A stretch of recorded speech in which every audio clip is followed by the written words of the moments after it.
Yes, sir. We are on record. Wonderful.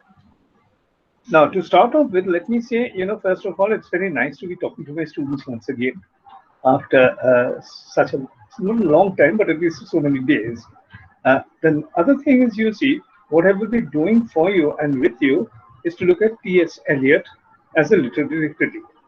And this is essentially going to be concerning, the teaching of three of Eliot's very key texts. The first one is, of course, a very important essay, which is called Tradition and the Individual Talent. The other one is a text, is an essay, which is called The Metaphysical Poets. And the third is a play called either Hamlet or it's got an alternative title, sometimes is referred to as Hamlet and His Problems. These three texts are important because you see, they are a sort of a foundation to everything that T.S. Eliot wrote. And so these are the three texts I'll be looking at. Now, because you see, my audience this evening is not only my students, but also my very valuable colleagues and my very beloved colleagues, I should say. Not that my students are not beloved, they are also equally more Good beloved. evening, sir, but your voice is not audible, sir. Oh Lord, one second. I think I'll log in from another device, maybe from my phone, and see how it works. Okay, give me a couple of minutes. No, sir. Actually, we can hear you. Yes, actually, I Yes, think sir. it's It's bit completely audible, sir. Okay, maybe I can switch, go off the video. Anu, try logging in once again. That will help, I guess. Anu, please log in once again.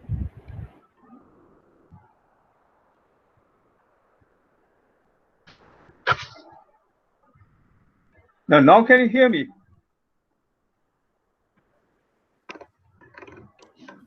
Yes, sir, absolutely. Fine. Okay. So I think I'll start and maybe move on. And if there are going to be these technical problems, I'm sure. After the 29th, everything is possible. But I'm sure we can sort of communicate over the airwaves. Okay. To come back. So what I was talking about is that I'll be talking about teaching you really three different essays, or telling you about the three different essays of Eliot. The first, Tradition and the Individual Talent. Number two, The Metaphysical Poets, and number three, Hamlet. And when I'm looking at these three texts, you see, as I was saying, since my audience is a mixed one, as I said, colleagues and my beloved students, I'm going to really use a kind of an approach, which is a kind of a box within a box approach. That is, you see, what I mean to say by this is that what I will be doing is to, give this lecture, pitch this lecture on two different levels.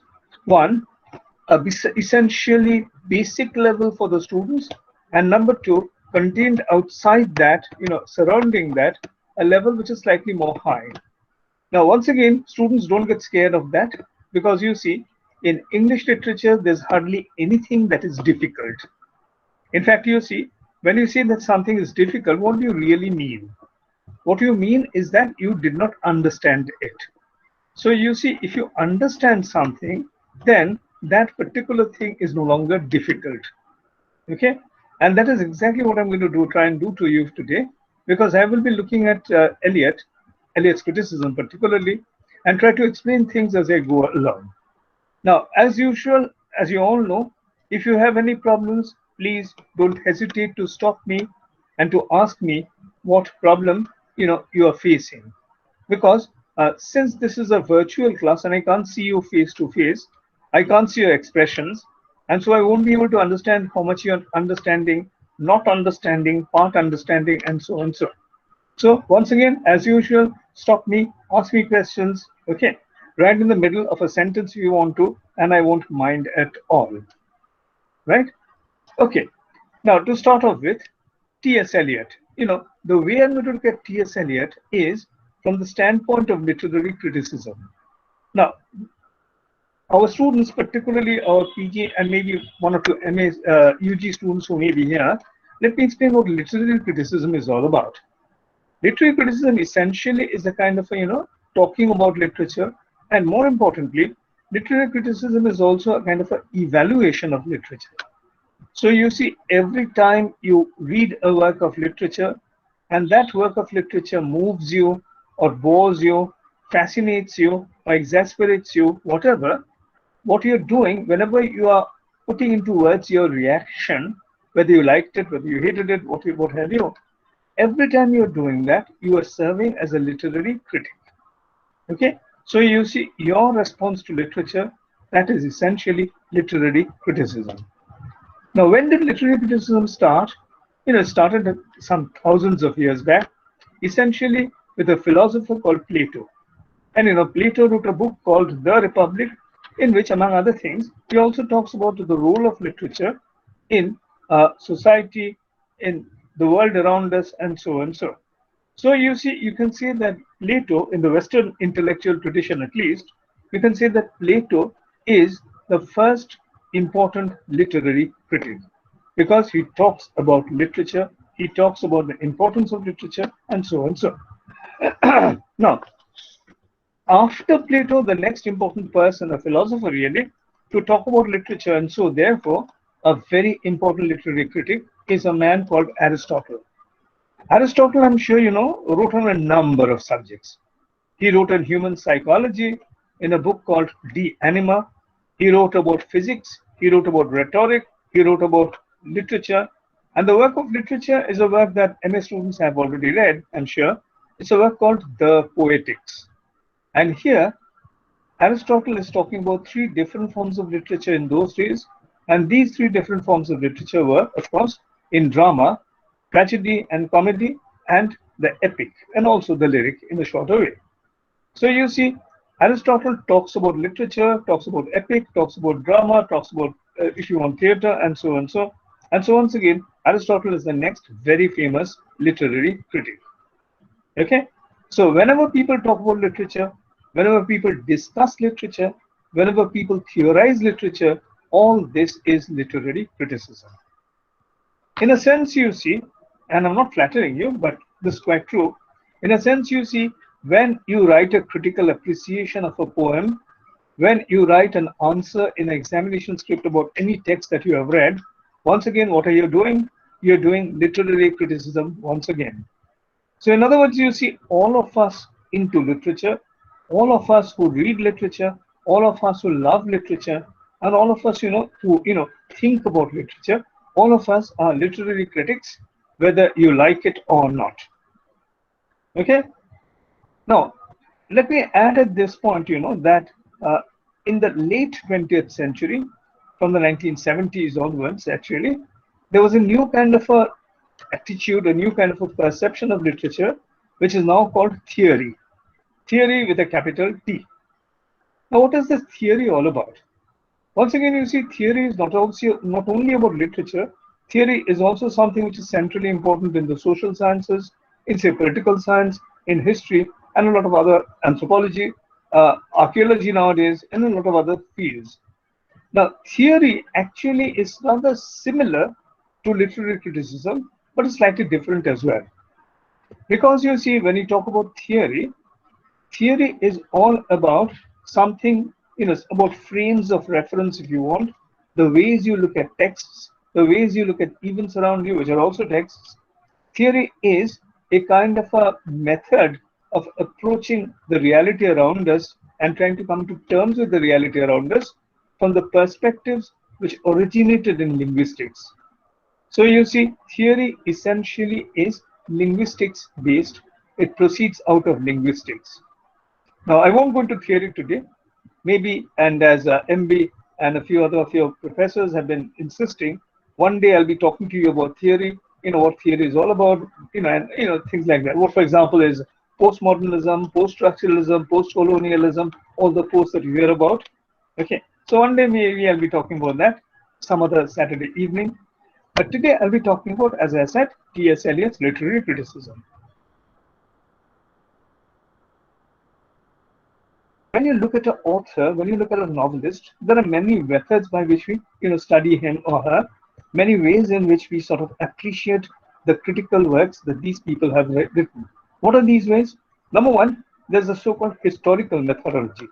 That is, you find out where this particular author was born, what his parentage was, what his education was, what kind of a social environment he belonged to, and so and so. And you try to trace everything that has been written by this author to its origins, to its focuses in his background, his history, and so on and so on. Now, this is the method I'll be using initially to look at T.S. Eliot. That is, you see, there are two things I'll be looking at. Number one, Eliot's education, and number two, Eliot's, well, upbringing, if you want, or environment of existence. Let me explain this. You see, T.S. Eliot was an American, right? But he was an expatriate American because he spent most of his early adulthood years not in America, but in Paris. Okay? Later on, from Paris, he moved to England, where he spent the rest of his life. So in a sense, you see, here is a man, an American, who becomes either, if not a Frenchman, certainly a very determined Englishman, a very British kind of a person. Now, this is interesting because you see, Eliot actually was looking at England, or or rather developing an affinity with the British way of life, because America, according to him, was somehow deficient in tradition, was somehow, not having enough of a heritage. Let me explain this. You see, America as a nation, particularly in the early 20th century, when T.S. Eliot was writing his poetry, his criticism, his plays, at that time, you see, America was a very new nation. It was roughly about 300 years old. Because before 300 years, there was no America, so there was no question of any history of America. On the other hand, England was at least 1,000 years old, even more than that, as a matter of fact. And so you see, England had a tradition. And you see, this is the point that I would like to start off with. That is, you see, Eliot is coming to England, discovering in England a kind of a tradition that he felt he did not perhaps have as an American. Okay, so tradition becomes important to T.S. Eliot. The second thing is, you see, Eliot's parentage, his father and his mother, belonged to a slightly extremist Christian sect, not really extremist, but slightly, let's say, strong Christian sect, which is called the Unitarians. Now, students, in case you haven't heard this term Unitarians, it means, you see, in Christianity, there are people who believe in a threefold God. In Christianity, some Christians believe that God has got three different aspects, personalities, if you want. These are God the Father, God the Son, and the Holy Ghost or the Holy Spirit. In fact, if you think back to Paradise Lost Book 1, you will notice that this is exactly what Milton is doing.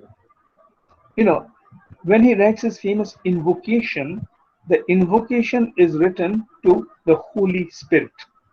And that implies, you see, that Milton is also thinking of God as a three-person God. That is, first of all, God the Father, God Supreme, God the Son, Jesus Christ, and finally, the Holy Spirit. You see, these people who believe in the threefold God are called the Trinitarians. Trinitarians, why Trinitarians? Because three, T-R-I, Tarians, T-A-R-I-A-N-S. I'll just quickly repeat.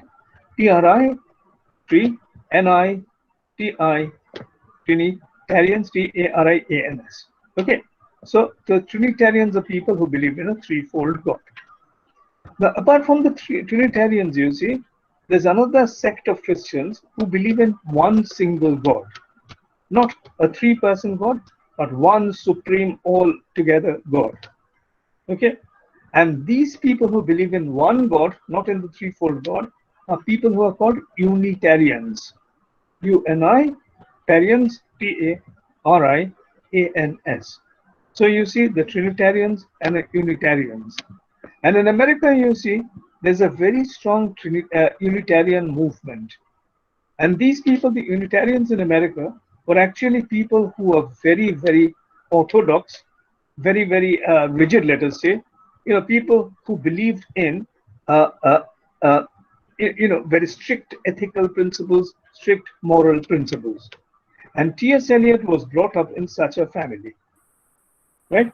So you see, what I'm hinting at is that behind T.S. Eliot's criticism, there can be the influence of his tradition, of his heritage, of his family background, that is, his whole his whole Unitarian ethics.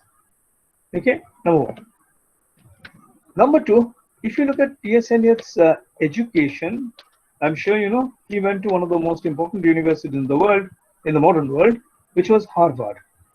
And in Harvard, you see, he attended a number of courses. He took up a number of courses.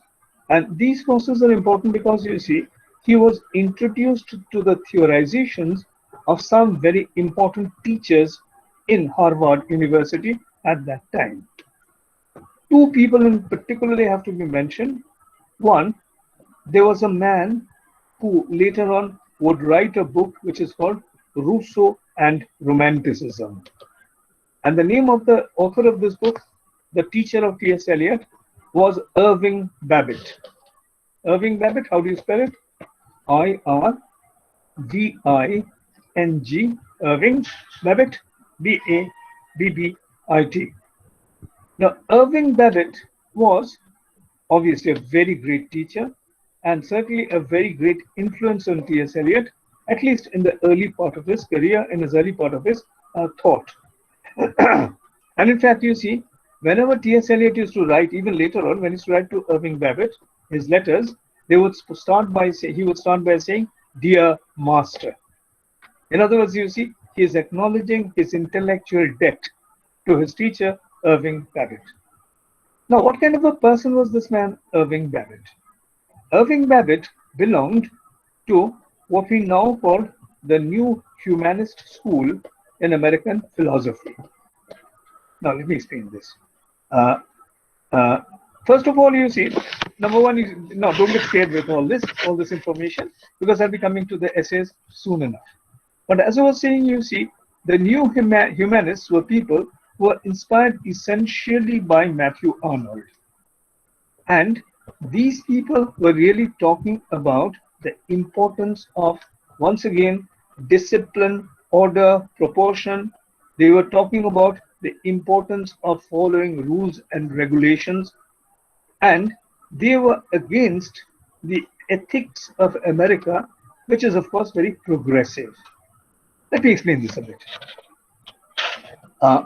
Now, our PG students, I'm sure, have heard the term the American dream. What is the American dream? The American dream essentially is very simple. It's a question of, the first president from a log cabin to the White House. Or if you want, easier, if you think of, people like, say, Steve Jobs, for example. Once again, from a garage to being one of the richest men of the world. Or if you think of Barack Obama, from a child of a single parent mother to becoming the president of the United States. You see, the whole idea about the American dream is that you can do whatever you want to do, you can achieve whatever you want to do if you have the determination and if you have the willpower to achieve whatever you want to achieve in life. In other words, you see, unlike other countries, unlike other nations in which your birth is very important, in the American dream, your birth is unimportant. And so you can achieve whatever you want to achieve by your own effort. That is the notion of the American dream. Okay? That is, you see, progress is possible to everyone. If you want to progress, you can do it on your own terms. Never mind what your background was. Okay, never mind what your parentage was. Never mind what your education was, etc., etc., etc. Okay, that essentially is the American dream. And you see, the American dream is a very progressive kind of a conceptualization, because it really means that human beings can advance. They can do whatever they want to by themselves. Okay. Behind that, of course, is once again a Puritan ethics, because the Puritans, as you know, were the founding fathers of the United States, and the Puritans were people who believed that God helps those who help themselves. Okay, and you see, even today in America, this American dream is there in a very large way in the conception and the beliefs of the people of that particular nation. And Eliot, as I was saying, is really belonging to this tradition. But as I told you, Eliot's teacher, this man Irving Babbitt, is going against this. Because Babbitt thinks, you see, that this kind of an American dream, this is a kind of a romantic attitude. The whole conception that Babbitt was having is that, romanticism is something that is bad. Why? Because romanticism means emotionalism. Romanticism means enthusiasm. Romanticism means a lack of, once again, discipline and control, if you want, self-control. Okay? So you see, Babbitt, who is an anti-romanticist, did not like Rousseau at all. Rousseau, I'm sure you know, is a French philosopher, and people say that he, in a sense, inspired the French Revolution. So you see, Rousseau is the romantic epitome, according to Irving Babbitt. And if you look at this whole book, almost 300 pages book, in this book, once again, Irving Babbitt is criticizing Rousseau for having launched Romanticism in a social, political, literary dimension. Okay, so you see, Rousseau is targeted by this man Irving Babbitt. Rousseau is, as I said, the explicator of Romanticism, and that is why this man Irving Babbitt does not like Rousseau at all. Okay, now are you with me so far, or am I Yes, going sir. too fast? Yes, sir. No, sir. Yes, sir. Fantastic.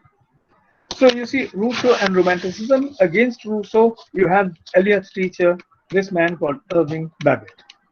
And once again, you see, from from Irving Babbitt, Eliot learned the importance of decorum, propriety, discipline, order, and so on. So these are the so-called neoclassicist virtues.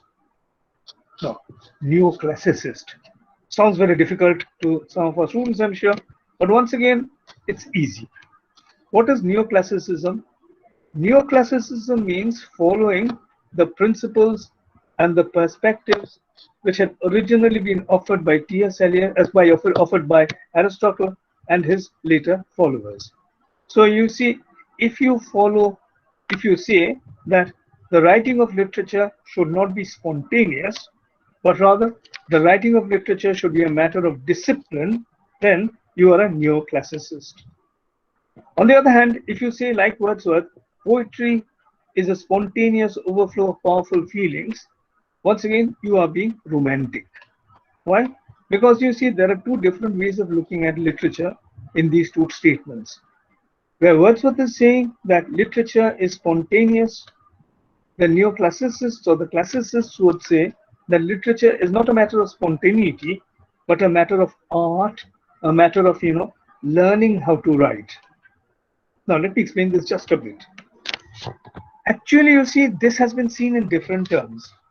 For example, one of the most famous ways of looking at this is something that the German philosophers would call the two different modes. The modes number one of the Apollonian and the Dionysian. Now, sounds difficult, but let me quickly explain. You see, Apollonian comes from, obviously, the Greek god Apollo. And the Greek god Apollo is thought to be the king of the gods. And he is a lawgiver. He's the person who lays down what is right, what is wrong. Okay? So he's the person who's the disciplinarian, if you want. Okay? The god who tells you, what is proper, what is improper, and so on. So that is Apollonian. So the following of rules and regulations, the towing the line of discipline, if you want, all this is Apollonian. On the other hand, you have Dionysian. Why Dionysian? Because of the other Greek god, you see, the god of merrymaking, celebration, wine, intoxication, that was Dionysus. So you see, if you are a spontaneous individual, if you don't believe in containment, self-restriction, if you don't believe in self-discipline, then you are a Dionysian. Understand? So, so you had Apollonian, which is classicist, neoclassicist. On the other hand, you have Dionysian, which is, letting go, not following rules and regulations, rebelling, becoming a revolutionary, what have you. All that is romantic, all that is Dionysian, right? And ironically, both the Dionysian and the Apollonian tendencies are actually there in Plato. Okay, let me quickly explain. You see, if you read Plato's The Republic, there Plato says that if a poet comes to the ideal republic, because the republic is all about building an ideal state, an ideal republic. And Plato says there that if a poet comes to the ideal republic, then he would be welcomed with words, he would be offered a garland as a token of respect, but according to Plato, the poet will not be allowed to stay in the republic for any more than 3 days. After 3 days, he is going to be quietly told to get out of the country. Why? Because Plato says, number one, poets tell lies about the gods. Number two, the poets show the gods as fighting amongst themselves, being jealous of each other, being cowardly and running away in battle, and so on. So you see, Plato doesn't like the poets at all. He also says that poets are people who produce imitations of imitations. Now, imitation is bad. And so an imitation of an imitation is far, far worse.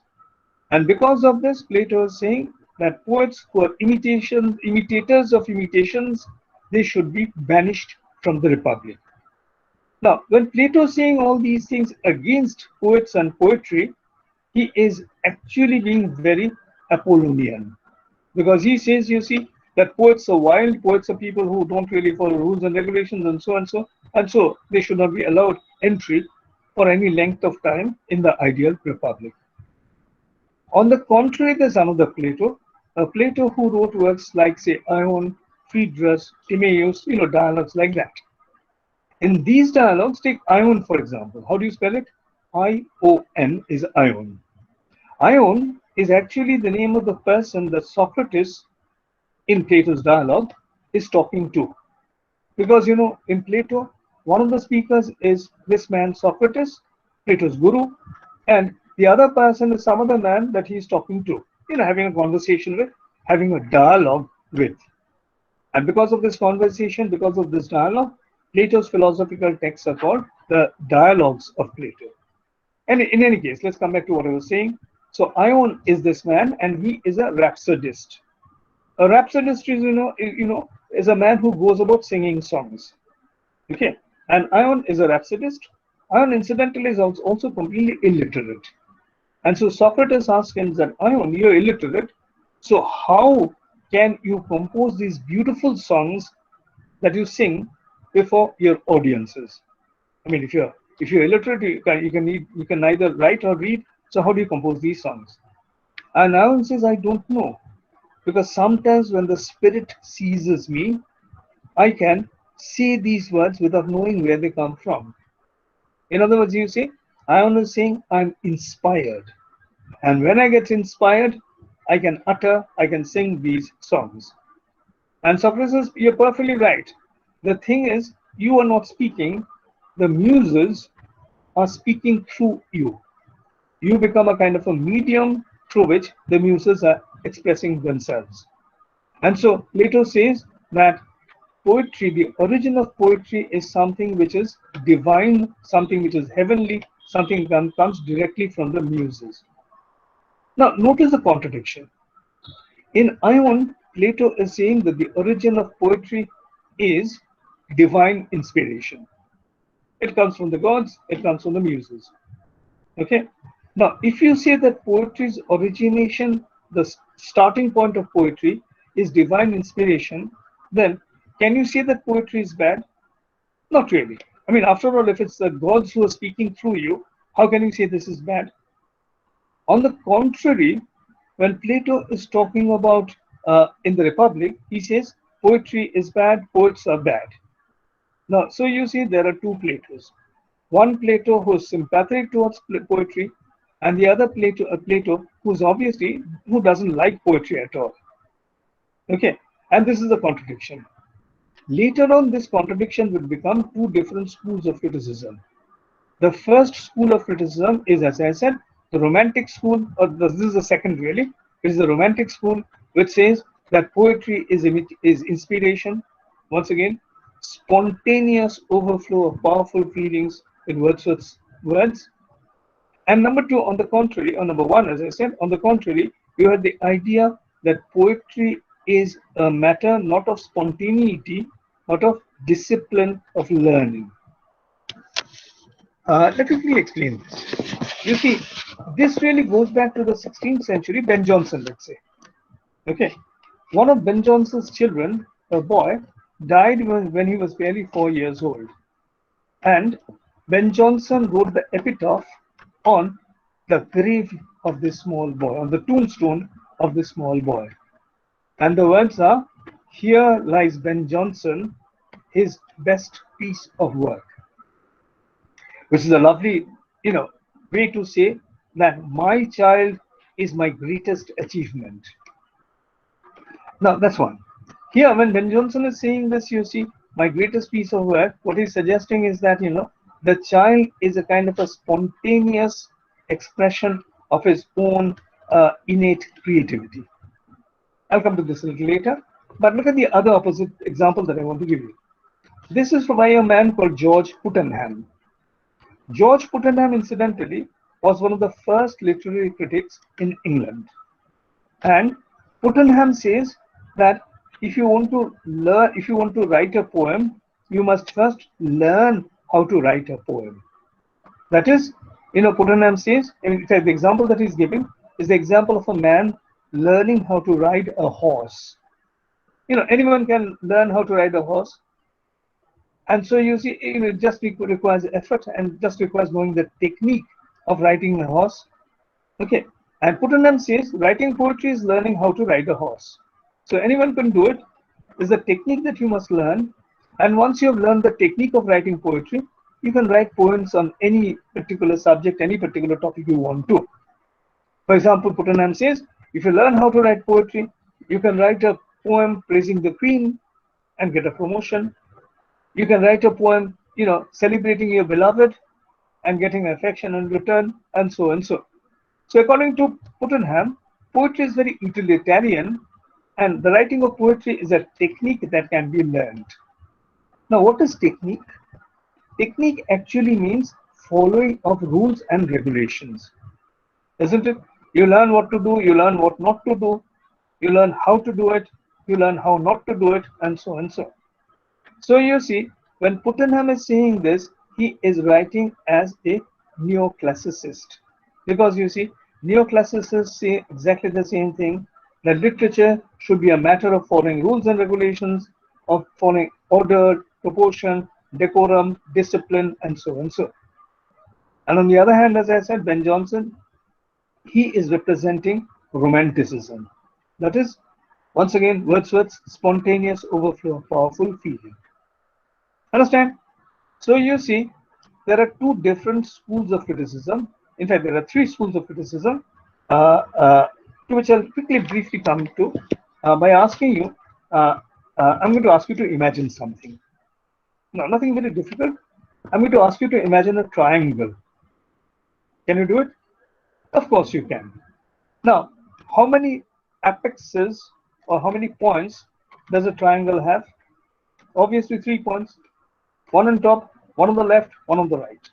Okay, these are 3 points. Now, I would say that literature is actually, or literary criticism is actually a matter of 3 points, like this triangle. Like what? Now, suppose at one point of the triangle, you put the work of art.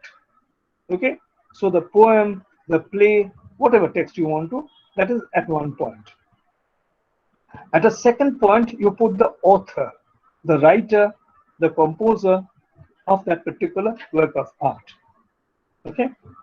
At the third point, you put the audience. Because you see, without these 3 things, That is, the poet, okay, number one, the audience, number two, and number three. What was the number three? Anybody? Just to find out whether you're still with me. Author, sir. The author. Very good. So you see, without these three things, you can't have any literature. Even if you write a poem by yourself, you are number one, the creator, so you're the author. Number two, the poem that you're writing, that is the text. And number three, you see, even if you don't have anyone to read your poetry and you read your own poetry, you are the audience. Aren't you? So you can't have literature without these three things. And you see, at different times of history, different points of these triangles have given importance. Like what? For example, you see in some ages, the author, the poet was given all the more importance. This was in the 19th century when you had Romanticism. Because if you think of it, the Romantic poets are always talking about the poet. Why do I say this? Well, I'll give you a couple of simple examples. Look at, Keats's very famous poem, Ode to a Nightingale. How does the poem begin?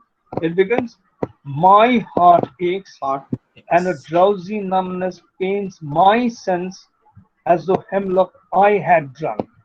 Now you see, in the first 3 or 4 lines, you have the word my, I, individual, isn't it? And how does the poem end? Do I wake or sleep? Once again, I. Look at Wordsworth. The simplest of Wordsworth's poem is, of course, Daffodils, which you must have read somewhere in your reading of literature. How does that begin? That begins with the words, I wandered lonely as a cloud. I. Or think of Tintern Abbey. Okay. Wordsworth says, 5 years have passed, 5 summers with the length of 5 winters, and again I here recline. I recline. Okay. So once again, the I becomes all important in Romantic literature, in the Romantic imagination. Okay. So you see the 3 points of the triangle I talked about. Number one, the author, and this point is being focused upon in the whole tradition of Romantic attitudes towards literature. Got it? That's number one. Number two, what about the audience? You see, in the 18th century, the audience became all important. Why? Because in the 18th century, you see, if you think of the most predominant form of literature in the 18th century, that was satire, or more specifically, social satire. You know, Pope's The Rape of the Lock, Dryden's Absalom and Achitophel. Okay, satire is a which is a matter not of the individual but of society. You see, when you're satirizing the people around you, the world around you, you're not being subjective. You're not talking about I. You're talking about they, them, he, she, it, and so on, so. Isn't it? So you see, in the 18th century, you see, literature was oriented towards the audience. Okay. So once again, 3 points of the triangle. Number 1 point, the author is focused upon in Romanticism. In the Neoclassical age, 18th century, the audience becomes important. And the third, the text. Now, when did the text become important? The text became important in the early 20th century, when T.S.Eliot was writing. And in fact, you see, T.S.Eliot says in Tradition and Individual Talent, the essay I'm going to look at with you, he says that you should not look at the author. You should not bother about the audience. If you want to critically appraise literature, you must look at the text of literature. That is, don't look at the poet, don't look at who's reading it. Okay, don't look at any social, political, economic, any kind, religious, any kind of implication of the text. Just look at the text itself. And so you see, in the 20th century, the third point of the triangle is emphasized. Okay? Now, are you still with me? Or have you Yes. Yes, sir. Yes, sir. Yes, sir. Yes. Lovely. Great. So you see, this is, what criticism in a sense is all about. And T.S.Eliot comes into this in a large way. Why? Because as I said, Irving Babbitt, anti-romanticist. T.S.Eliot is learning the lessons of anti-romanticism from Irving Babbitt. But there were two other philosophers who were very influential on this man T.S.Eliot in his Harvard years. Who were they? They were an American philosopher called James Royce. Now, James Royce is one of the few American philosophers. You know, Americans have done a lot of things. One of the things they haven't been able to do still now is to produce a great philosopher. And this is ironic because you see, if you think of it, the 17th century, the 18th century, philosophy was dominated over by the British. You know, for example, John Locke, David Hume, okay, George Berkeley, all of these are 17th and 18th century British philosophers. So throughout the 17th and 18th century, you see the British philosophers were ruling the roost. In the 19th century, philosophy became very German. And you had all the great philosophers of Germany, for example, Nietzsche, Goethe, okay, all the ones that you can think of, Schelling, Schiller, all of these are, the 19th century belongs to Germany in philosophy. In the 20th century, it was the turn of the French. Because you see, in the 20th century, all the major philosophers have been French.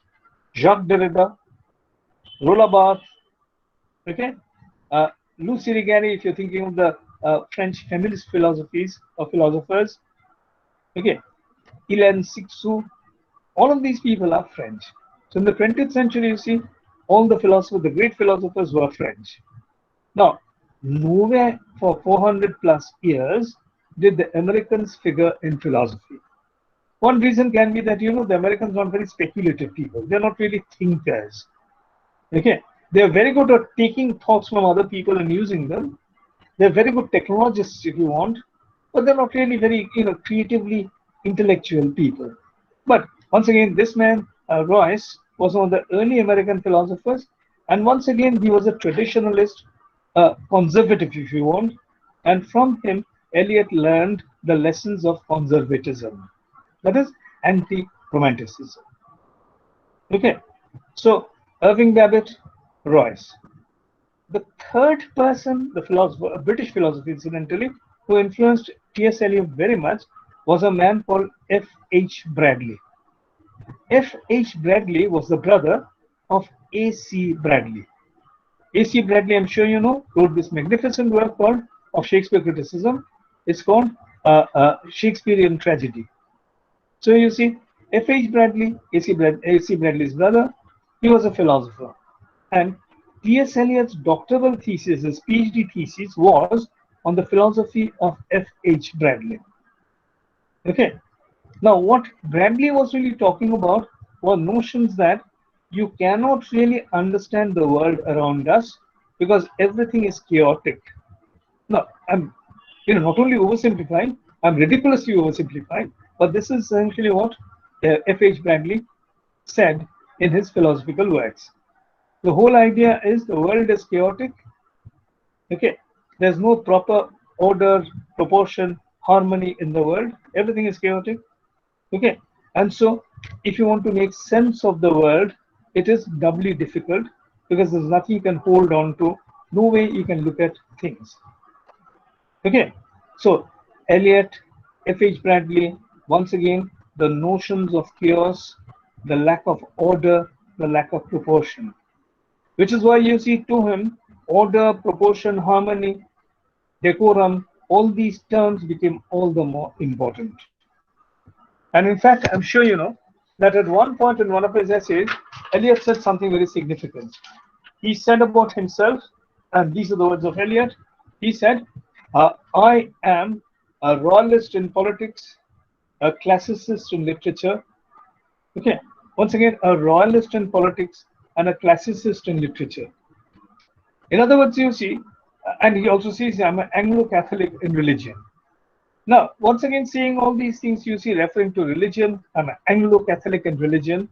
Once again, Catholicism, Catholics, as you know, have to follow the rules and regulations set down for them by the Pope. Okay, so discipline. Think of the Jesuits, for example. very disciplined order. Okay. Number two, he said, I'm a royalist in politics. In other words, I am a conservative when it comes to politics. Okay. So I suppose if Eliot had been living today, he would have been a Republican and a supporter of John Trump. Anyway, the third thing that he's talked about is that I'm a classicist in literature. Once again, not romantic, classicist. So you see, T.S.Eliot was this man who was very definitely, oriented towards classicism, oriented to notions of order, proportion, harmony, decorum, and all these things that I was talking about. So this is T.S.Eliot for you. And you see, this is because, incidentally, let me also tell you something very interesting. Eliot also studied Sanskrit for 1 year when he was in Harvard.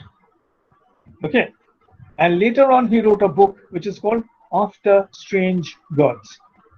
Now, this work is very interesting because you see, there is a couple of sentences here in which Eliot is talking about his experiences with Sanskrit, not only the language, but also the philosophy, the ancient Indian philosophy. And what he says is rather interesting because it's a boost to us Indians. Eliot says, for example, that the Indian classical philosophers makes the Western philosophers look like school children in half pants. In other words, you see, in this work, T.S. Eliot is acknowledging the greatness, the magnificence of the works of the Indian philosophers, the 1,000-year-old tradition of Indian philosophy. Okay, and he says it's superior to Western philosophy. But anyway, to come back to my point once again, so Eliot is this classicist. Okay, understood this point, everybody? Yes, sir. Yes, sir. Fantastic. Now, let's quickly proceed to the text that I want to read with you, and that is this text called Tradition and the Individual Talent. Now, look at the title of the text, Tradition and the Individual Talent. Now, students, please don't forget the "the," because I've read hundreds of scripts in which the people who write the answers, they write tradition and individual talent. The name of the essay is not Tradition and Individual Talent. The name of the text is Tradition and the Individual Talent. Okay, so please remember, whenever you write it, Tradition and the Individual Talent. Now, when was it first published? It was first published in a journal that Eliot was bringing out at that time. It was called The Egoist. The name of the journal, The Egoist, Egoist. And it was published in volume 6 and over issues 4 and 5. That is September, October, and November and December. So I'll repeat this once again. It was first published in 1919. The name of the journal was The Egoist, and it was published in volume 6, issues 4 and 5. That is September, October, and November and December. 2 issues of this journal. Now, why do I say this? Well, obviously, you will understand that, if you have these very short questions, this would be a possible topic for you. Okay? But anyway, so The Egoist. Later on, you see, it was published in The Sacred Ode, which was a collection of critical essays that T.S. Eliot wrote later on. And also it was published in the Selected Essays, published by T.S. Eliot in the 30s. So you see, this is the essay, The Tradition and the Individual Talent. Now, look at the title, Tradition and the Individual Talent. Now, what is the meaning of tradition? Tradition means, obviously, you see, once again, the systems of belief, the systems of attitude, the systems of behavior that you follow in your particular culture, in your particular family, and so on and so on. For example, people can say, I belong to a traditional family. Or you can say, I belong to a traditional society. Isn't it? So tradition means, you see, being a little orthodox, maybe being a little old-fashioned, not doing things newly, following what your parents, your grandparents, your great-grandparents had done before you. So that is traditionalism. Okay, so tradition is one thing. On the other hand, if you look at individual talent, tradition is of course collective, because you see, one person cannot create a tradition. Tradition comes through a conglomeration, through a collection of many, many different pasts, if you want, practices in the past. Okay. Individual talent, individual on the one hand, is what you're doing by yourself. And so you'll understand that in the title, there is this kind of a differentiation between tradition on the one hand and individual talent on the other. The implication is that individual talent is somehow antithetical to tradition. Okay? So you have this notion of traditional individual talent and the individual talent. And Eliot is specifically saying that maybe there's a kind of a contrast, a kind of a discrimination, a kind of a contrariety to the two terms, tradition on the one hand and the individual talent on the other. Okay, which is largely true. He does talk about these things because he's going to talk about tradition. He's also going to talk about individual talent. Now, to come back to the point, actually there are three basic concerns that T.S. Eliot is manifesting in this essay. Actually, there are four, but anyway, I'll start off with the first three first of all, then come to the fourth one. The first concept is the idea of tradition. Okay, so concept number one in the first category, that is, you see, the idea of tradition is the number one. Number two, the concept of what Eliot calls impersonality. So number one, idea of tradition. Number two, the concept of impersonality. And number three, the idea or the notion of the poetic process. That is, how poetry is created. So the three concerns: number one, tradition, concept of tradition; number two, idea of impersonality; and number three, the notion of the poetic process. Okay, so these are the three central ideas, central issues that you find in this particular text: tradition and the individual talent. Right? Now, from the examination point of view, I don't need to tell you that you can get questions from either of or any of these three, or maybe in a more general way on one or two or three altogether. Okay, so these are the three concepts. So number one, let's come to the first one, the idea of tradition. Now, if you look at the essay, if you read the essay, and at this point, let me tell you, don't get scared of T.S. Eliot. Okay. Now, much later on, American dramatist called Albert Albee, okay, wrote a text called "Who's Afraid of Virginia Woolf?" Right? Because you see, people are scared of Virginia Woolf, stream of consciousness, and so on. So, right? So also people are very scared of T.S. Eliot or any literary critic for that matter. Why? Because obviously literary criticism is all theory. It is nothing really about a story. So there's nothing you can latch on to. You don't really read about people and human beings and plots and situations and activities and so on. So, okay, which is why you see students tend to get daunted by literary criticism. Now, first of all, you see, let me tell you something which is very typical. I found out, over the years, and that is students are scared of reading literary criticism. Why? Because number one, they will think it is difficult.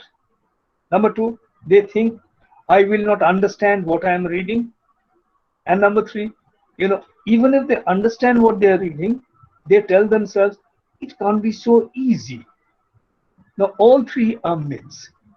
Because you see, number one, as I told you earlier, reading literature is not at all a very difficult thing. If you understand it, if you learn it, if you can navigate it, it's very, very easy. Number two, it's a myth that reading an original text is difficult. This is inevitable. What do students do? Say, for example, if they're reading tradition and individual talent, instead of looking at the essay, they have a feeling, I won't understand what is there in the essay. So what do? They check up Wikipedia, they check up Cliff Notes, they check up, even worse, Snoop. Isn't it? Now you see, in other words, before they start the text, they read what people have said about the text before they start reading the text. And usually they end up not reading the text, but reading about everything that other people have said about the text they're supposed to read. Now, which is not wise at all. In fact, I think it's very silly, because you see, a text is usually more simple than what people say about the text. Because you see, the authors of Cliff Notes, when they write about T.S. Eliot's tradition and individual talent, don't have you particularly in mind. Why? they have an American young person, not an Indian, living in Kolkata, studying in university in Kolkata. Okay, so number one, don't get scared of the text. If you understand it, don't tell yourself it can't be so easy. It is so easy. Understood? So my advice to you, my request to you, go ahead and read the text. Don't get scared. Don't think, I will not understand. Oh my, I will read Aristotle. I won't understand. What nonsense. Of course you will. Okay? Right. Similarly, so read the text. Now, if you read the text, you'll notice in the first paragraph of the text, Eliot is talking about tradition. And he says that tradition is something that people are not really very comfortable about, because tradition means something that is old-fashioned, something that is dead and gone, something that is not up to date, and so on and so on. So people generally talk about tradition as if, tradition is not very important in contemporary terms, which is why you see, if you look at the last sentence of the first paragraph of this essay, tradition and the individual talent, Eliot says the tradition has got something to do with what he calls, and I quote, the reassuring science of archaeology, unquote. Now, why the reassuring science of archaeology, to be precise? Because you see, archaeology means prehistory, isn't it? And archaeology is interesting to people who are interested in such things. You are not interested in such things, maybe, but people are interested in such things, and such people find archaeology interesting. And so you see, archaeology has got nothing to do with the contemporary reality. Archaeology means things that happened, maybe 20,000 years back, 30,000 years back. Okay, so naturally, it's not something which really concerns us. And Eliot says tradition is like that. We generally say that a man is traditional. Sometimes we say he's true traditional, which means, he's out of date, he's old-fashioned. Okay, he is not a person like you and me. He belongs to another generation. Okay, so Eliot says the word tradition is not at all a very favorable word with the people who talk about tradition. Okay, so that's the first thing that he says in this essay at the end of the first paragraph, throughout the first paragraph. Then he says that in contemporary times, people are more attracted to what he calls the poet's originality. Isn't it? Because you see, if a poet is original, if anybody is original, that's supposed to be very good. Okay? You listen to music, you listen to a song, and it's a very original song. You feel that, this is good, this is original. I haven't heard it before. Okay? So you see, traditionally, or no, I shouldn't say traditionally, normally people do not like tradition because they think tradition is out of date, old-fashioned, okay, something belonging to the past, not of relevant to the present. And usually people say that innovation, originality is better than tradition. Okay, so Eliot says that it is the habit of the time to dwell with satisfaction upon a poet's originality, by which he means his difference from his predecessors. If you're original, you're not like people before you. You're different. Okay? And this difference is supposed to be good. Right? So, originality is good. Individual talent is good. Why? Because individual talent means doing something new, something fresh, something in a way which is completely unlike what has been done in the past.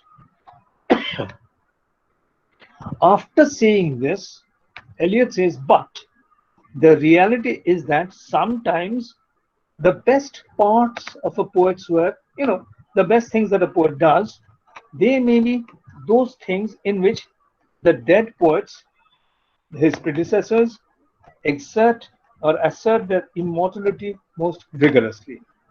What does he say? He's saying, once again, that you see that sometimes the most original poet can also be a very, very traditional one.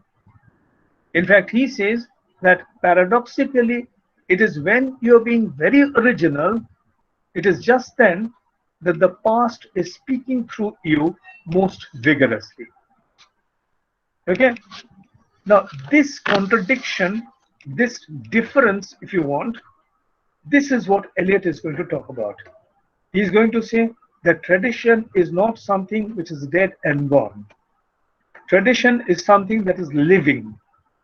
And tradition is something that continues to influence, affect, continues to inspire the present. That is what Eliot is saying about tradition. Okay. Got it so far? I'll quickly repeat.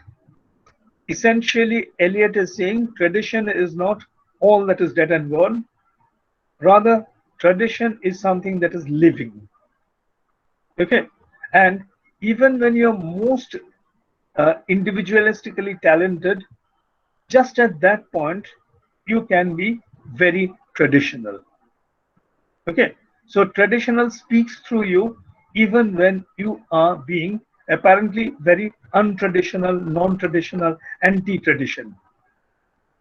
Okay? Now that is what Eliot is going to talk about. And how does he go about doing it?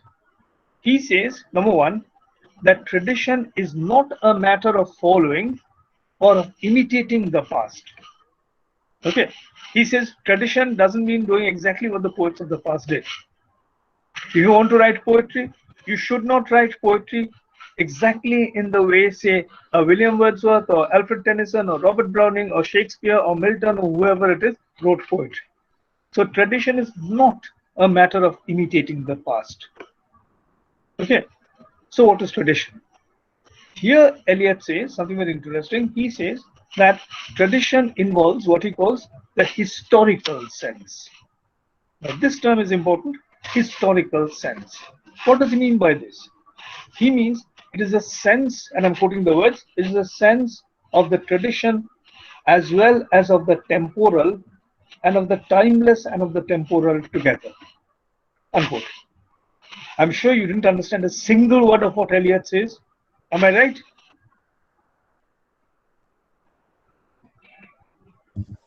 Yes, sir. Okay, right. Which is expected. So don't feel bad about it. It's completely expected. So let me quickly explain what Eliot is meaning by this. There are many ways to explain this, and the way I will select is a way that Eliot himself wrote. He wrote a poem called The Four Quartets. And one of these works, one of the poems in the Four Quartets is a poem called, what was it called now? Give me a sec. Yeah. Yes, it was called Burnt Norton. The Four Quartets are religious poems, okay? Burnt Norton is also, once again, a very religious kind of a poem. Here, Eliot says, and his words are lovely, he says, time past and time present are both contained in time future. Time past and time present are both contained in time future. What does that mean? Now, time past and time contained are perhaps both contained in time future. Now, if you think of it, if you see the word present, you mean exactly at this precise moment of time, don't you? But you see, Yes, sir. the irony is, if you say now, as soon as you've said the word now, now has become past. Why? You say the word now. Okay. As soon as you've said that word, once again you see the word is no longer now, because now belongs to the past. Because as soon as you pronounce the word now, and you finish pronouncing the word now, you are 2 seconds into the future. Aren't you? So time is constantly flowing. It's like a river, which is, constantly flowing down as a current, if you want, which you can't stop. Okay, clear? So you see, Eliot is saying just that. He's saying that you see time past and time present and time past are both contained, perhaps contained in time future. Because you see, time is a current, as I said, it's a flow. And now is always becoming past. As soon as I say now, the word now is no longer in the present, it is in the past. Similarly, the future is becoming present. And immediately, the present is becoming the past. So you see, the three time schemes present, past, and future are all in one stream. Okay? Yeah. So this is what Eliot is indicating when he makes this claim that he's making. And the claim, once again, it requires the historical sense. Tradition involves the historical sense, which is a sense of the timeless as well as of the temporal. The temporal means of the now, and of the timeless and the temporal together. The timeless and the temporal. The temporal is the present. The timeless is, of course, you see, the notion of the flow of time. And so he says that tradition involves a sense, a historical sense, and the historical sense involves an awareness that time is always flowing. Okay, so you can't say it is history. Why? Because today what you are doing is going to become history tomorrow. Understand? Okay, my delivering the lecture at this moment is naturally going to become history tomorrow. So yes, sorry? So can we ignore the traditional value on the poetry? You can't. Eliot is saying just the opposite thing. Eliot says that you can never ignore tradition. Okay. Okay, as Eliot pointed out earlier, writing poetry, even the most recent, modern, advanced, contemporary poetry, is a matter of imbibing the tradition, of keeping alive the tradition. Okay. Okay, I'll put it a little more simply. It's like this, you see. Suppose you're a poet and you find some kind of an establishment, people know you. Now, you also belong to tradition. Why? Because you see, tradition doesn't mean without you. As soon as you write a poem, you are actually adding to the tradition. Okay? So without tradition, there can be no literature, there can be no creativity, there can be no individual talent. Or I'll put it in a slightly easier way. Suppose you have a group of, say, 6 friends. Okay? In class, outside class, wherever you have a group of 6 friends. Right? Suppose the 7th person comes in. What is going to happen? The group dynamics are going to change. Isn't it? In what sense? Because you see, when you were 6 friends together, you had a relationship with each other in a particular way. When a 7th person enters the group, once again, the dynamics of the relationship change, if ever so slightly. Understand? No, tradition is like that. Eliot's point is that tradition is something which is living. Tradition is not something which is of the past, dead and gone, okay, dead and buried. His point is that tradition is something that continues to live even as we are writing today in the present. Because what I am saying, what I am writing in the present is going to become a part of tradition in the future. Okay. So the present is continuously sliding into the past, and the future is continuously sliding into the present, which is continuously sliding into the past. Understand? So tradition is a matter of, yeah. Any questions? No. Yeah, sir. Okay, sir. Right. So tradition is a matter of, of a richness, of a kind of a continuity, of a kind of a flow. So you can't say, I am not traditional. Of course you're traditional, because you also belong to a part of the living heritage of human beings. Okay?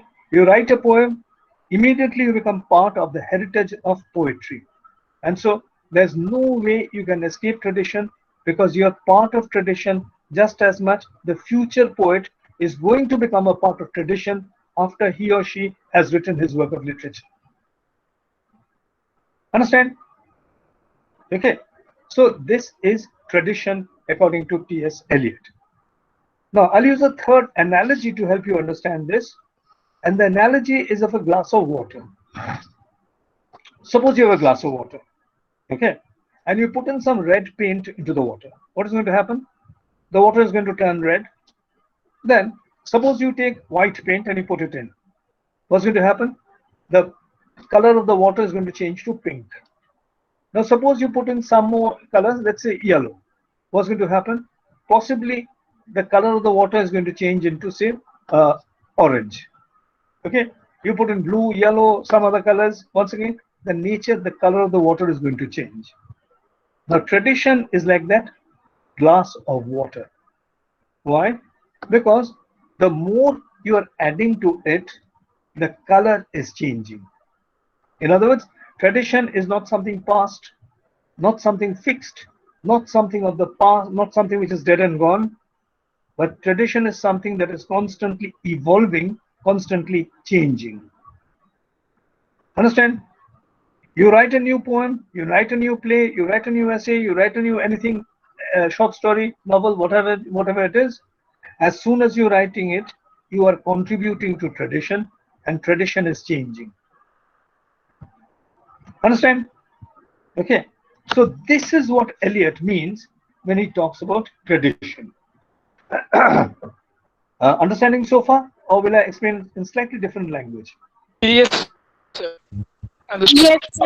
Yes, sir. Yes, you understood, or would you like me to explain once again? Showman? Understood, sir. Sir, no need to explain. I think I have understood. Okay, I'll just explain slightly in a different way. So maybe, you can understand this even better. Okay. Now, what Eliot is really saying is that, all the existing works of art, okay, and all the existing works of art means everything that has been written, everything that has been painted, everything that has been, depicted through art and literature. Okay, all these objects formed a kind of tradition. I mean, suppose, for example, till today, that is 2021, let's say there were, say, 100 million pieces of paintings. Okay, now these 100 million pieces of paintings made a tradition. Okay, because 100 million pieces of painting in the past, all that is a tradition, number one. But suppose now someone comes along and paints another new painting, so it's 100 million plus 1. Now, as soon as the plus 1 comes in, the tradition is no longer of 100 million paintings. It is now 100 plus 1 million paintings. So you understand, tradition is changing, altering. Okay, maybe it's altering very insignificantly in a very small way, but there's no denying the reality that it is altering, it is changing. In other words, tradition is not something which is fixed. Tradition is a kind of a living flow, a flow in which the contemporary writer, the contemporary poet is adding his contribution. And when he adds his contribution to everything that was there in the past, everything that is in the past itself is changing. Understand? Yes, sir. Yes, sir. Yes, sir. Sure? Yes, sir. Okay, so you see, this is how Eliot is talking about tradition. Okay, and therefore he says, you see, that if you want to learn from tradition, what do? He says there's no way you can, learn from tradition by swallowing a pill, what he calls a bolus, B-O-L-U-S. Okay, it's not like a tablet that you can take and says, okay, I've got. Or if you want a more contemporary analogy, it's not like taking a vaccination and saying, okay, I've got it. You don't imbibe tradition that way. So how do you understand tradition? You understand tradition by studying. Okay, what Eliot is saying is that if you want to be a good poet, you must learn how to write poetry in the first place. And you can learn how to write poetry in the first place by reading, by studying the poets of the past. That is, in order to get a sense of tradition, you must spend a lot of time reading the poetry that has been written in the past. It's only when you have read a lot of poetry written in the past that you will know how to write poetry. Understand why? Because Eliot is saying that the idea that poetry is a spontaneous overflow of powerful feelings is all nonsense. He says it doesn't happen that way. Okay. which is largely true, because you see, if you look at the manuscripts of the poems that the Romantic poets wrote, for example, even Wordsworth wrote, Wordsworth did many corrections to what he had written. So it's not that, that Wordsworth sat down with a sheet of paper and a chair in front of a table, and he sat down and all the words came automatically and he wrote them down. Writing poetry, unfortunately, is not so simple. Okay, you write something, it doesn't sound good, you cut it out, you write something else, that doesn't sound good, you throw it away, you cut that out, you write something else, and so and so. Okay, and so it is not a matter of inspiration at all. Rather, it is equally even more a matter of perspiration.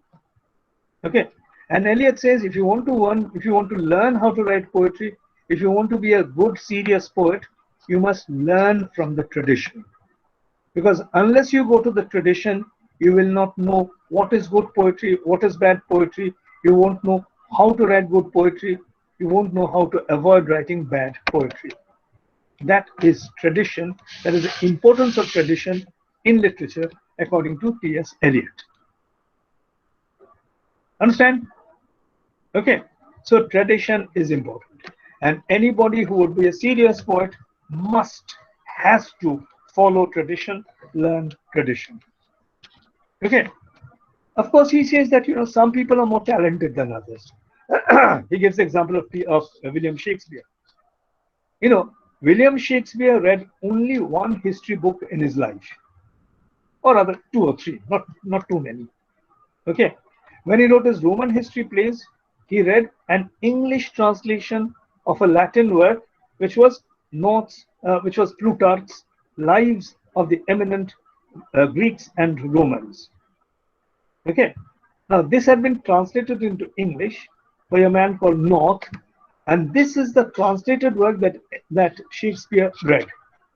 And from this work, just one work, Shakespeare had got a sense of the tradition of Roman history, which enabled him to write plays like Coriolanus or Julius Caesar, and so and so. Understand?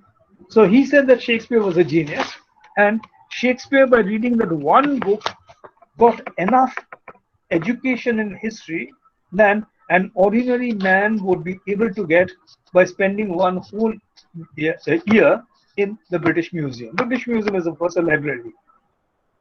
Understand? But he says that the more tardy, the people who are more slow, they must work for it. They must sweat for it. So he says that if you are a genius, then it's very easy to understand tradition from a single book. If you're not a genius, then you'll have to read a lot, study a lot, know a lot before you can understand tradition. But as he says, without tradition, you cannot be a good poet at all. Understood? Okay. But yes. Hello. Yeah. Yes. Shomen, are you saying something?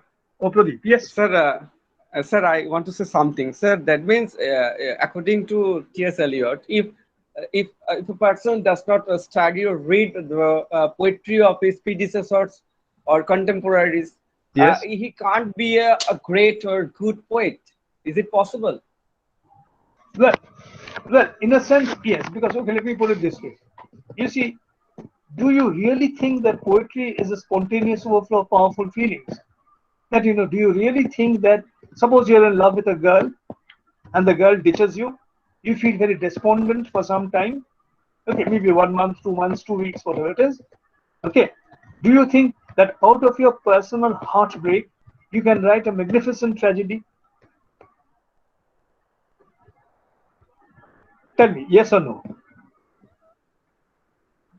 If you can feel it in depth, and if you have the power of expression, okay, very good. You may be able. Okay, power of expression. If you have to strive, work hard. That's just the point, you see, that Eliot is making. The 2 points that you make, number one, if you have the power of expression. Now, how will you get the power of expression? A child who is born doesn't have a power of expression. A girl or a boy who studies in class 1 doesn't have power of expression. So how do you get power of expression? Like you said, it's only by studying hard, only by practicing. Okay. And when you study, what do you study? You study works of the past, don't you? That is, you study traditional works. Okay. That is precisely what Eliot is talking about. Eliot says that if you want to write good poetry, if you want to write great poetry, you must learn from the past. You must study the past poets. You must learn from them how to write. So the power of expression, as you put it, comes through a lot of labor. It is not something that you are born with. Okay, it's not as if Saraswati descends on you one day and gives you the power of writing, because obviously the Kalidas story is a myth. Obviously, the story of that Anglo-Saxon poet, okay, who was a shepherd and who got inspired by the angels and was, Kidman and Kinniewolf. All right, all of these are simple stories. These are myths. If you want to write something, you must learn how to write. Understand? And this is what Eliot is saying is the importance of tradition. Okay. So, in a nutshell, this was what Eliot has to talk about tradition, has to say about tradition. Now, the second notion is the concept of impersonality, as I pointed out. The concept of impersonality. Now, Eliot is saying, and here you see Eliot is very clearly anti-romantic. Why? Because as I pointed out, romantic poetry is a poetry of the self. The I comes out so often in romantic poetry. And Eliot is saying that this poetry of the I, the poetry of the self, this should be rejected. Why? Because he is indicating, and these are his words, he says, the progress of an artist is a continual self-surrender or continual extinction of personality. So an artist is constantly extinguishing his own personality. He is never expressing his own personality. Rather, he is deliberately suppressing his personality. He is deliberately, concealing or making extinct his personality. Okay. Now, this can be called depersonalization, because you see, personalization means talking I all the time. Depersonalization is going to go against that. So this is depersonalization. And he says,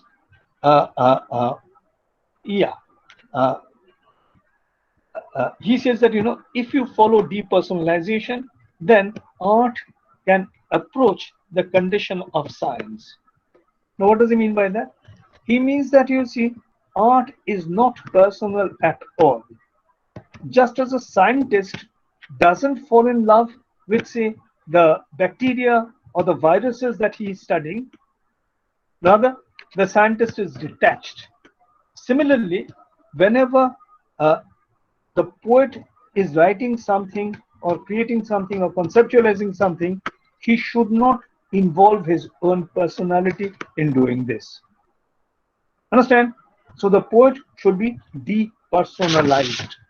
And it is in this depersonalization of the poet that poetry can become something like science. Okay. And then Eliot gives this very famous example, the example of a catalyst. Now, I'm sure you know what a catalyst is. A catalyst is something, a chemical or something, some material, some substance that, is present in a chemical reaction but does not participate in the chemical reaction. For example, the example that Eliot gives is the example of making sulfuric acid. When you make sulfuric acid, you take two different chemicals, okay, and you mix them together and you put in a piece of platinum, a shred of platinum, as he calls it. Understand? Now, without the shred of platinum, the reaction, the chemical reaction will not take place and the sulfuric acid will not be produced. Okay, but the platinum doesn't participate in the chemical reaction. It remains the same as it was at the beginning, at the end of the reaction also. Okay, and so Eliot is saying, just like this, the mind of the poem is like a catalyst. Understand? That is, you see, without the mind of a poet, the poem will not be written. But the mind of the poet is nowhere to be found in the work of art, in the work of poetry that is produced. Understand? Now, are you there, or will I explain it in different Yes, words? sir. Yes, Yes. sir. Yes, understood. Yes, Maniki. Yes, Maniki, is it means please explain, or yes, Maniki, no, we've understood. Sir, please explain once again. Sorry, once again, Yes, sir. Sir, it means we have understood. Okay, thank Sir, you. can you please explain once again? Sure. The idea is that of a catalyst. As I told you, the catalyst, for example, as the example that Eliot gives is the making of sulfuric acid. Okay. If you make sulfuric acid, you take two chemicals, you mix them together, but a reaction will not take place unless you put in a bit of platinum into the chamber, into the container in which you're making the acid. Understand? Now, interestingly, after the acid has been formed, the chemical reaction does nothing to the platinum. In other words, the platinum does not contribute in any way to the chemical reaction. But without the platinum, the chemical reaction would not have taken place. Understood? Okay. Eliot is using this analogy when he's talking about the creation of a work of art. He says the mind of the poet is like a catalyst. What does he mean by that? He says that, you see, without the mind of the without the mind of the poet, a poem cannot be written. But the mind of the poet does not personally indulge, does not personally take part in the creation of the poet, of the poet. Okay, it's like this. You see, you're writing a poem, right? Now, your personal feelings and emotions are unimportant. Understand? You can write a poem on anything you want to, but once again, your personal feelings and emotions have got nothing to do with the poem that you have written or the poem that you are writing. Okay. Now, this may sound a little difficult, but let me, explain to you in a much more cogent manner. Sir, Yeah.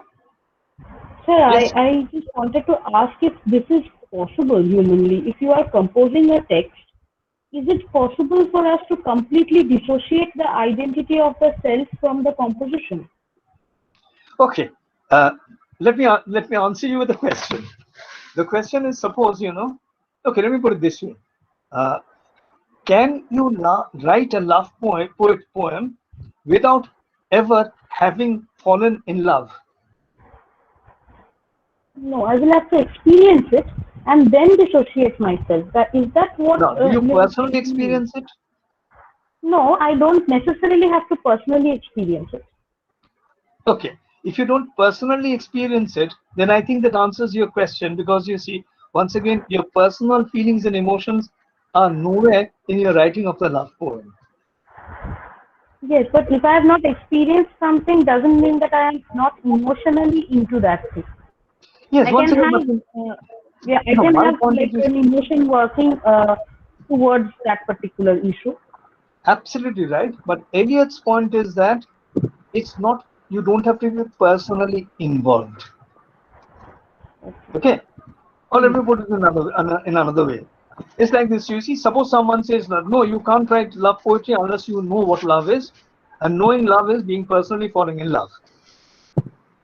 Okay. Yeah, fair enough.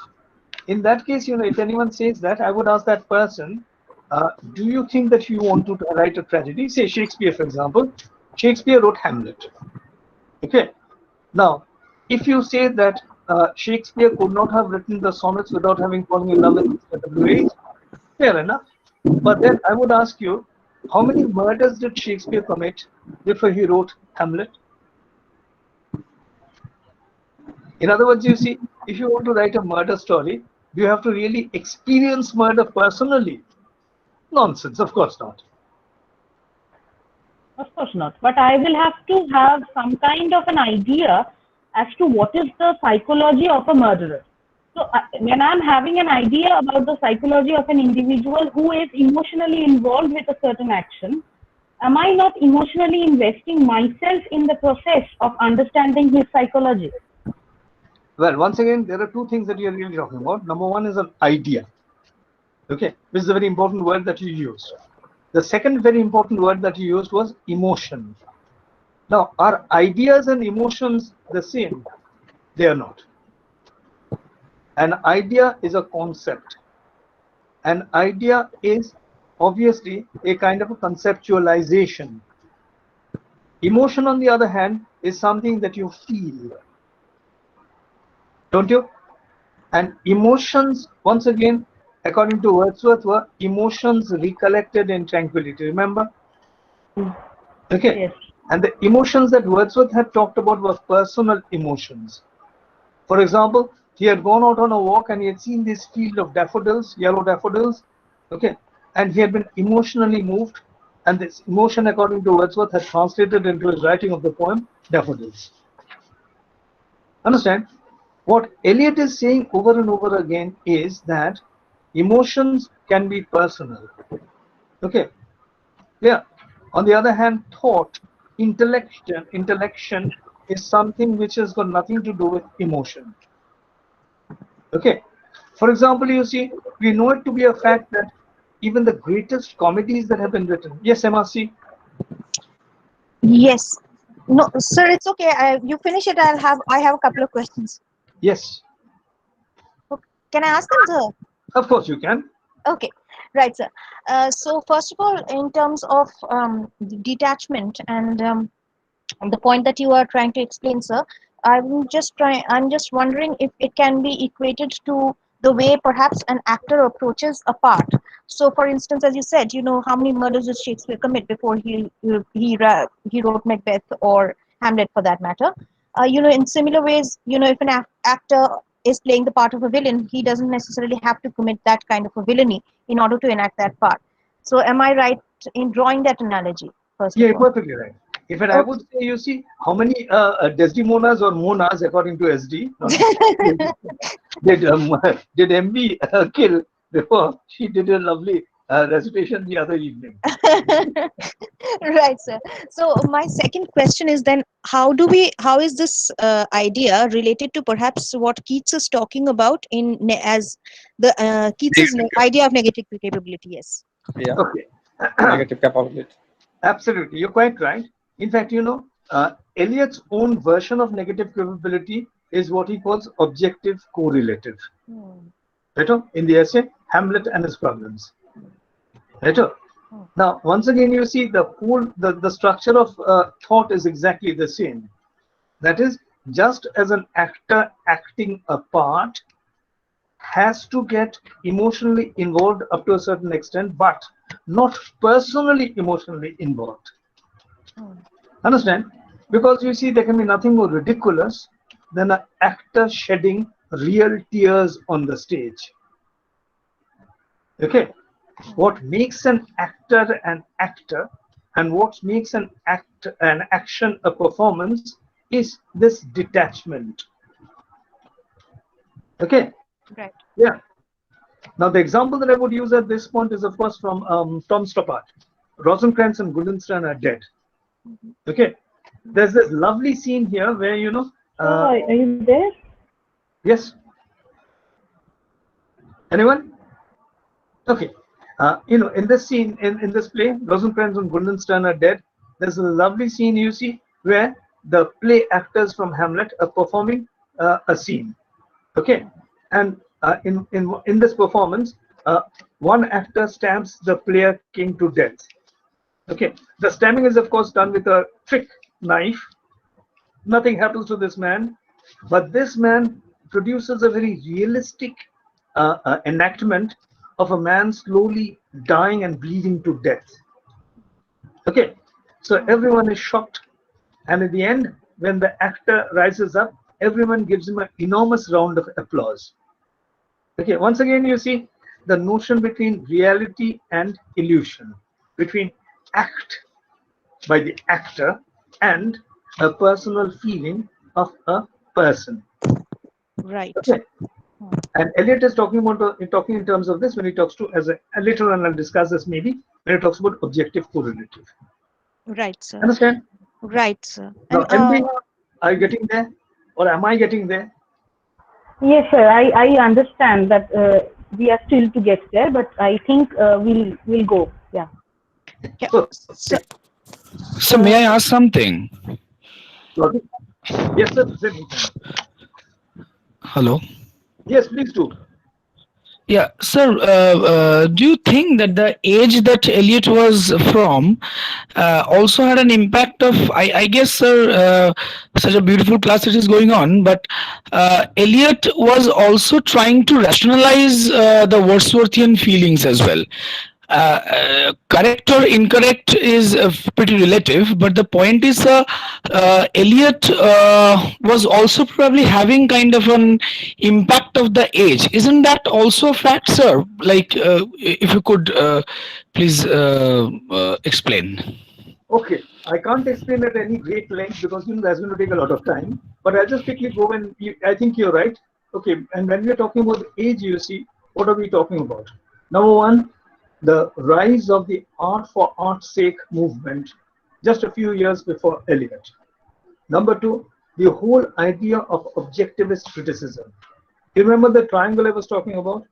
At one point of the triangle, I said there was a text. And concentrating on the text is objectivist criticism. You know, when you concentrate on the author, that is romantic criticism, that is expressive criticism. When you concentrate on the audience, that is pragmatic criticism.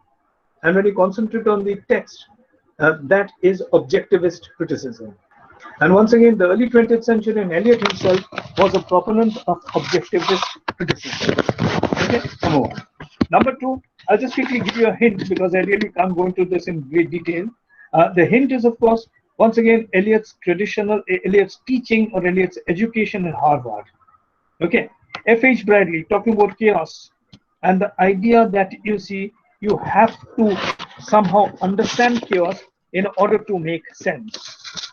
Eliot's own PhD thesis, the title of which I did not give you, the title of Eliot's thesis was, 1 minute, what was it? Give me a sec, please. This was his PhD thesis, and Eliot wrote on, yeah.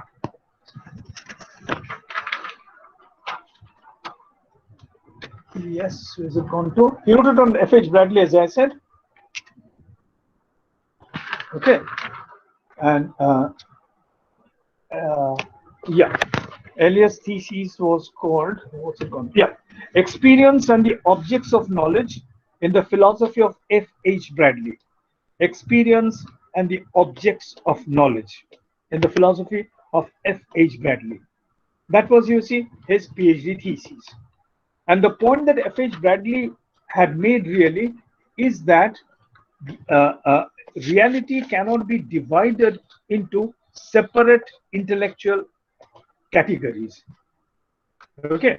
In fact, Bradley had held, you know, concepts such as space and time reflect only a partial understanding, a partial comprehension of reality. All right.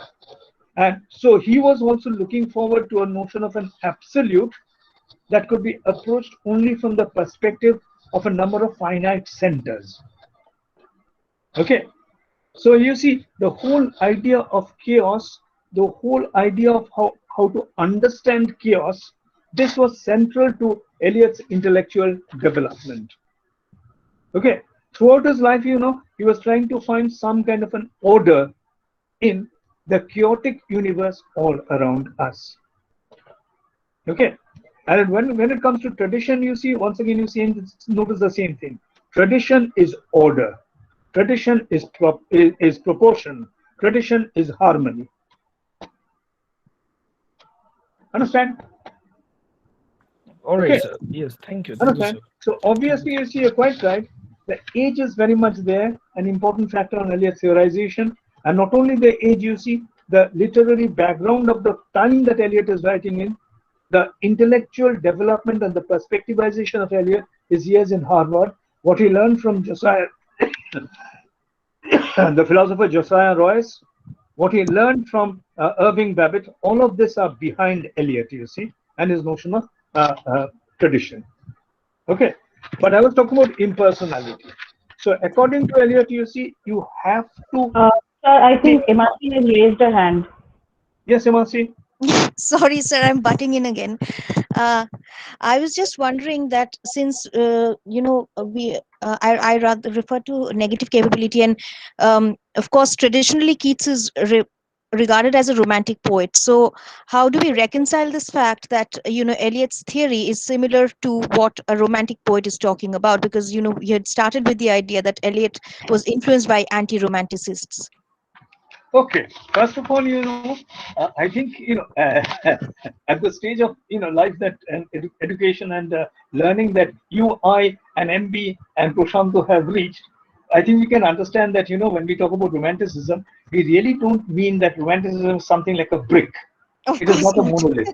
Okay, there are many divergences, many differences in romanticism, and when Eliot is attacking romanticism, he's not really talking about Keats. He's rather talking about Wordsworth. Oh, right. Okay, because Wordsworth had said some very, very monolithic things about literature.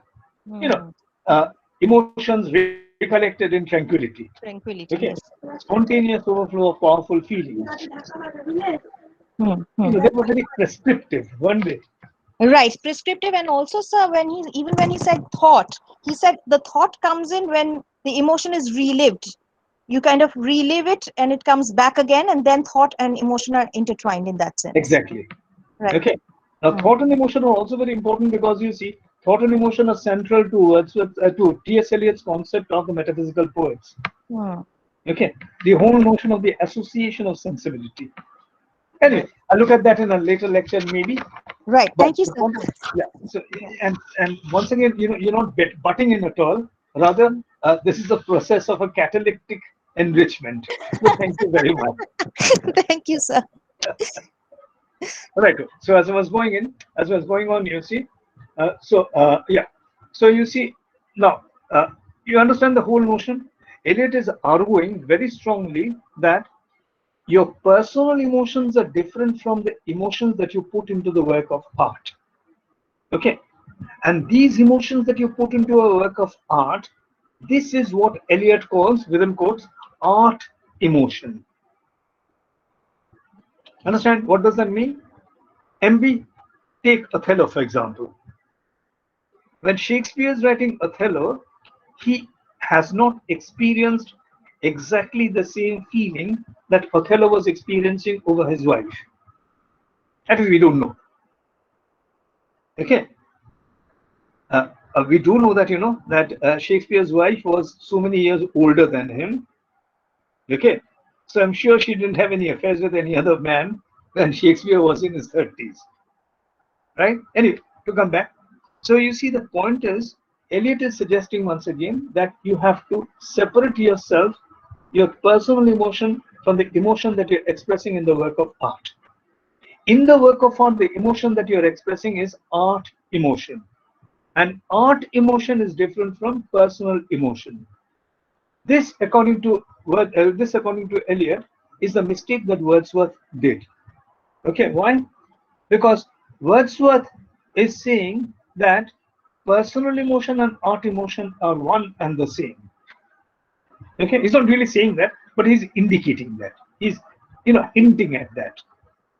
Okay, that your personal emotions get translated into the art emotion. Eliot is quarreling with this. Eliot says personal emotions have got nothing to do with art emotion. Okay, yeah. And so you see, if you want to avoid intruding your personal emotion into the work of art, what must you do? What you must do is to surrender yourself totally to the work to be done. That is, don't think about your personal feelings and emotions. Rather, look into the poem that you're writing. If you can do that, then you are doing good. If you can't do that, you're going to be failure as a poet, and the poem that you will produce is not going to be good literature at all. Okay. Now, once again, I'll repeat. Eliot is saying that a poet cannot reach this impersonality without surrendering himself wholly to the work to be done. Now, without surrendering himself wholly to the work to be done. What does this mean of the work to be done? That is, you see, work to be done means the writing of the poem. That is, the attention the poet needs to pay to technique. That is, to form, to the style, to the meter, to the diction, to the imagery, and so on. Understand? So you don't bother about the emotion. Rather, you pay greater attention to the technical, necessities of writing that poem. Okay. So if you concentrate more on technique and craftsmanship, and if you forget about your personal emotion, then you will write good poetry. Understand? Yeah. Now, if you think of it, Wordsworth never really talked about the importance of language. He never really talked about, he did talk about language, but he never really talked about, you see, the techniques, the style, the meter, the diction, and so on, so that poets need to use. Okay. He was much more focused on personal emotion and so on, so. And this is something that Eliot is attacking in Tradition and Individual Talent. Understand? Okay. Now, Yes, so sir. you see. Yes, sir. Yes, Sir, Kushal. no, I think Kothakoli has raised a hand. Yes, Kothakoli. I can't see Yes, her on sir. the screen. Yes, sir. I just wanted to ask one question. That is, Only one we question. no, Okay. I might Ask ask more.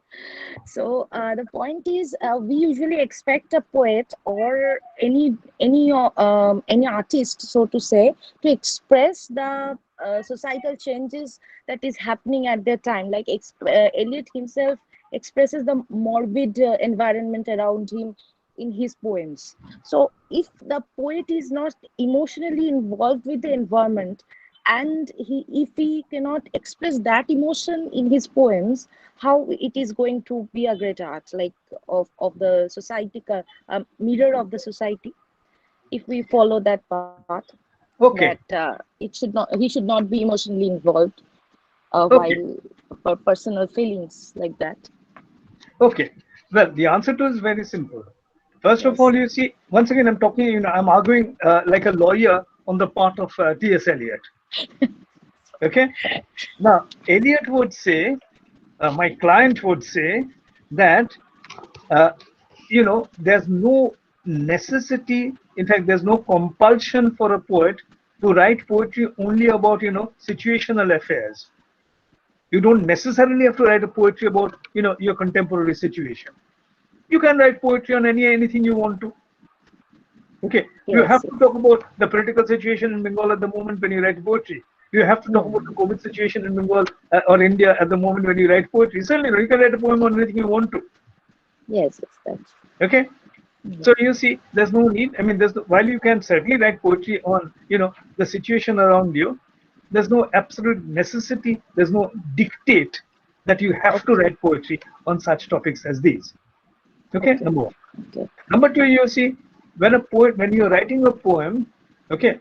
Now, what are you trying to do? Of course, you're very concerned about what is going on around you, and you're expressing that emotion in your poetry. Okay. But Eliot is saying that you've got to divide between personal emotion and art emotion. Art emotion is the emotion that you're expressing through your poem. Personal emotion is the emotion you're feeling at that moment. Okay. You're feeling happy, gay, sad, blue. Okay. That's your personal emotion. Understand? You're having a fight with your mother. That's your personal emotion. Better? Yeah, yes, but that has got nothing to do with the emotion that you're putting into your poem, your work of art. Okay. Understand? Just writing as an observer of the society, rather. Yeah, sure. He may, if you want to, because you see, it is not important, whether he's an observer of society or observer of trees, an observer of sparrows, or what have you. Okay. The point is, you see, it is art emotion that is important. If the art emotion in a poem is true enough, then the poem is going to be a good one. If the art emotion in the poem is bad, that emotion is going to be not right, and the poem is going to be bad. Understood? Yes, thank you. Okay. Now, so you see, so there are three topics I was talking about, as I said. The first topic was the notion of tradition. Next, the notion of what I just said, impersonality. And third, actually, I was really going into the poetic process when I talked about, the shred of So, satin and so and so. Yes. sir, I'm again poking in, sir. I'm sorry. The point is, sir, may I ask, sir? Of course. Yeah, sir. As you were saying about the art emotion, and sir, I have 2 points to ask about. Primarily, here you're referring to the point of art emotion that can make a good poet, and that can give birth to a good poem. Now, sir, the idea of a good poem and a bad poem is like, can that be defined in that way? Because I might like Keats, and to me, Keats might be a good poet, and good his poems are good and better than Eliot. One who thinks more about the romantic poems, or typically what we term romantic, or there can be supernaturalism or love or nature, whatever. And secondly, could T.S. Eliot be a Keats ever, or could T.S. Eliot be a Coleridge ever, if he would have been not in this modern age and would have been in the 18th century or post 1798s? Like, would that art emotion make the Eliot in post 1798 or pre 1900s? Could that same Eliot become a Keats, and or his theories be the same? Like, Okay. Okay, I get your point. Actually, you have 2 points to make. The first point is a very subjective point. You see, if you say that because you like Keats more than Eliot, that is why Keats is better and Eliot is worse. Okay, I don't think that's a very sound critical practice at all. No, no, sir. I'm not saying Eliot is worse. I'm just saying, sir, as Eliot's point of view is that if a person can dissociate himself and can employ the art emotion, there can be a good poetry. I guess that is also a very subjective opinion, isn't it, sir? Not really, not really. Once again, giving the example of Keats, I mean, your favorite Keats, let's say. Once again, you see, if you think of a poem like To Autumn. To Autumn is a magnificent poem. Why? Because there is an emotion in that poem, an emotion, as we all know, about approaching death. What Eliot was later on going to call whispers of mortality, something that many of us are feeling at this moment on today in the 21st century. Right, Isn't right. it? The So apocalypse.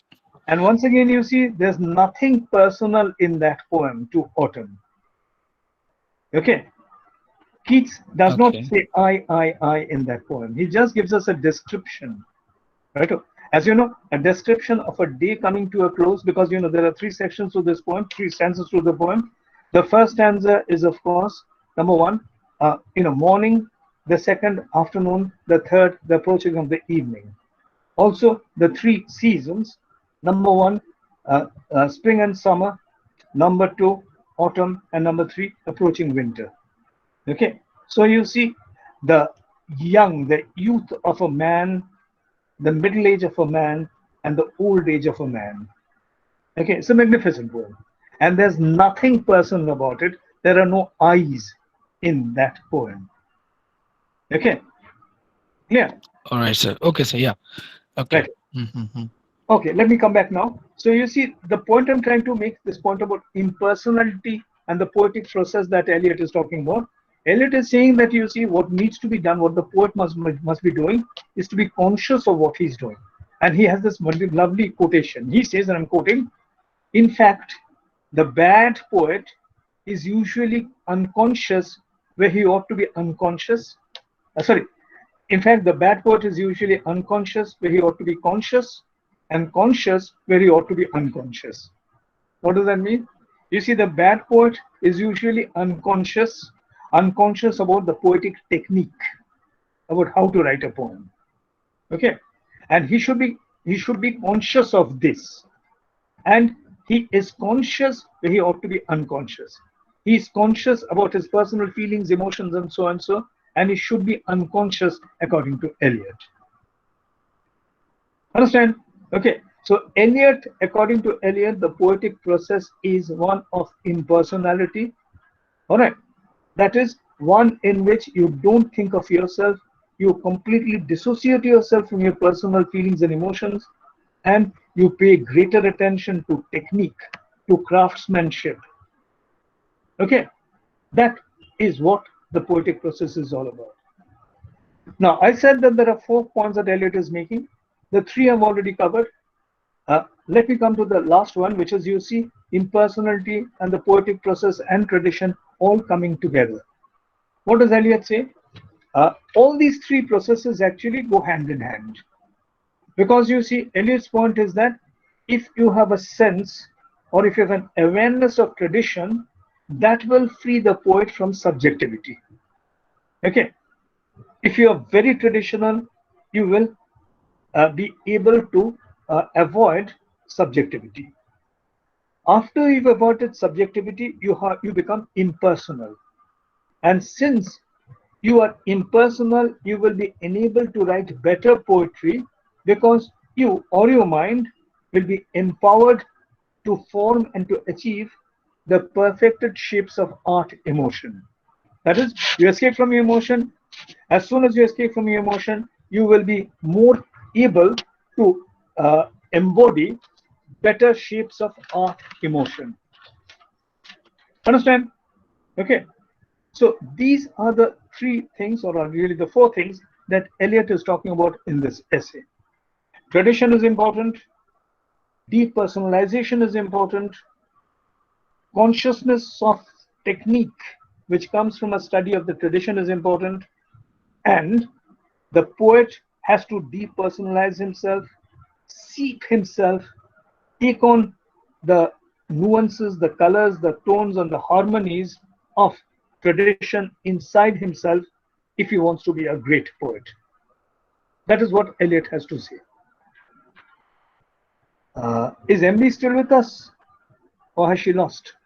No, sir, I'm there. You're there. Yes, MB. Any questions? First of all, I'll ask you, and then the students. No, no, actually, it's fine now, sir. Yes, Sir, I have a question. May I ask? Yes.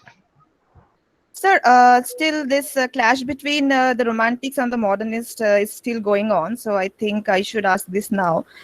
Sir, when Wordsworth said that poetry is a spontaneous overflow of powerful feeling recollected in tranquility, which Eliot called nonsense. And so in this context, can we only consider the content of the poem that Wordsworth was referring to? I mean, sir, we know that poetry has 2 aspects, form and content. So what Eliot was referring to, I feel, that only concerned the form, which one must learn, he said, right? And surrendering is also, it's like the importance to the technicalities and craftsmanship. Absolutely. So how can then he call, how can he call Wordsworth's notion of poetry completely nonsense if only it concerns the subject matter? And can that be put in that way? Not really. Okay, first of all, let me explain. I should really start off a little earlier. Actually, you see, when Wordsworth and company, particularly Wordsworth, was writing, don't forget they were writing in reaction. Why? Because throughout the neoclassical age, imagination had been completely decimated. Imagination had been completely disregarded. Okay. And in the 18th century, if you remember, that was a neoclassical age. So you see order, proportion, harmony, technique, these had become all the more important. Understand? Wordsworth was reacting against this. And often, you know, when you react, you overreact. Don't you? And I think in Wordsworth's case, you see, Wordsworth was coming out so strongly with his prescriptions about poetry, emotions recollecting tranquility, okay, spontaneous overflow of powerful feelings, and so and so. Why? Not because, you know, he did not know that, you know, writing poetry is also a matter of technique, as you say, form as well as content. He knew all that. Of course he did. But you see, because he was trying to make a point, you know, against the neoclassical heritage of the past, that is why Wordsworth was so, you know, definitive. And once again, when Eliot is writing against the tradition of Romanticism. Because don't forget, the tradition of Romanticism had lasted for over 100 years. Okay, the Romantics and the Victorians were all, in one sense or the other, Romantics. And when Eliot is coming to write poetry, you see, he knows that he has to resist, he has to break down, he has to demolish this past tradition in order to establish his own message, his own voice, his own perspective. Understand? Okay. So, yeah. I would like to just ask you a simple question in continuation of what SD said. If you are saying that the Romantics were basically reacting to something that has happened before them, isn't Eliot too reacting to something that has happened before him? Precisely, that is exactly what I'm trying to say. You see, literature, the course of literature is reaction and counter-reaction. Okay, the 18th century was reacting against the incipient romanticism of the Elizabethans and the Jacobeans. Understand? Okay, why? Because, you know, Shakespeare to them is lawless. Shakespeare doesn't, you know, give any attention, any papa, if you want, to, you know, all the forms. Okay, you know, the idea of a place, action, okay, unity of action, unity of place, unity of time, all of these things have been thrown overboard by Shakespeare and his contemporaries. Okay, so to the 18th century, Shakespeare was a genius, but a lawless genius.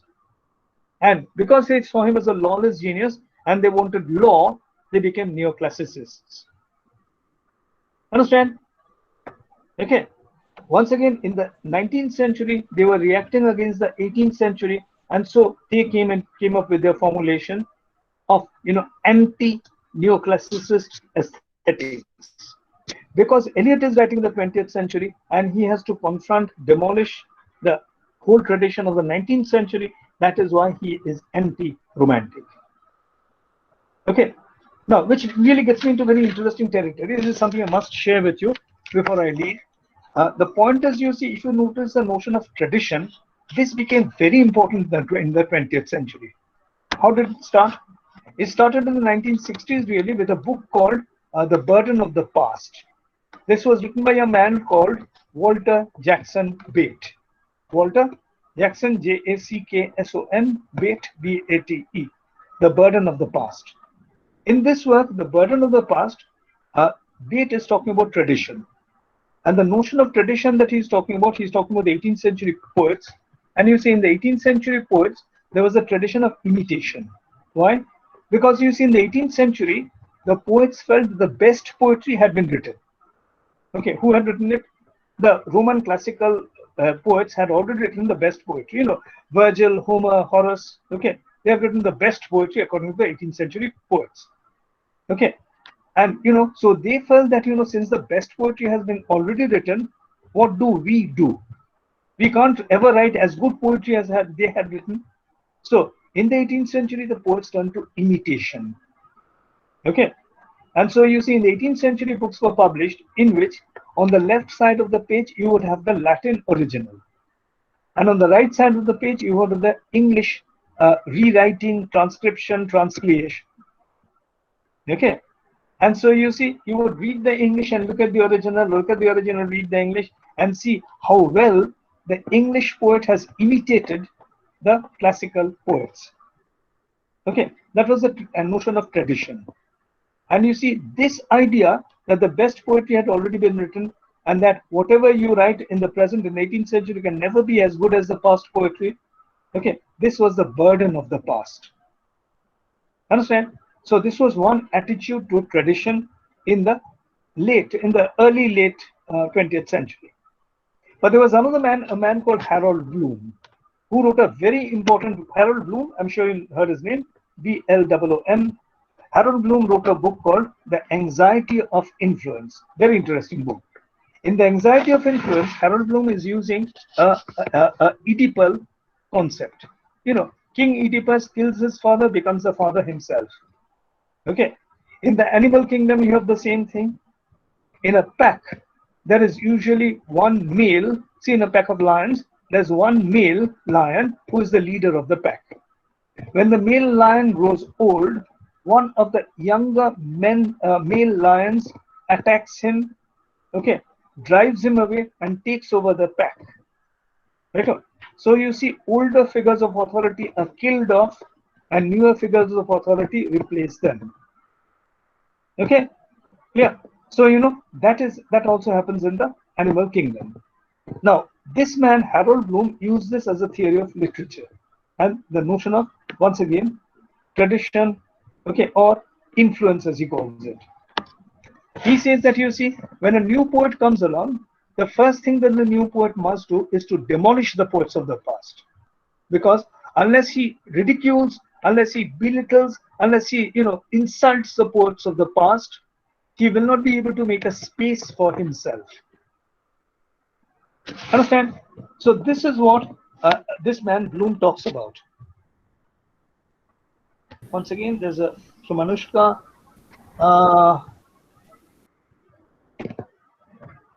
Okay. Achha, I'll just finish this, Anushka, and then come to your question. Now, so you see, according to Harold Bloom, therefore, the whole idea is that, there's a contest between the new poet and the old poet. The new poet has to destroy the past in order to make a space for himself. And this we can understand very easily in the Bengali context, because you see, in the time of Rabindranath Tagore, particularly in the 1930s, early 40s, there was this wave of sentiment against Rabindranath Tagore, the Shobuj, the Shobuj Patra poets.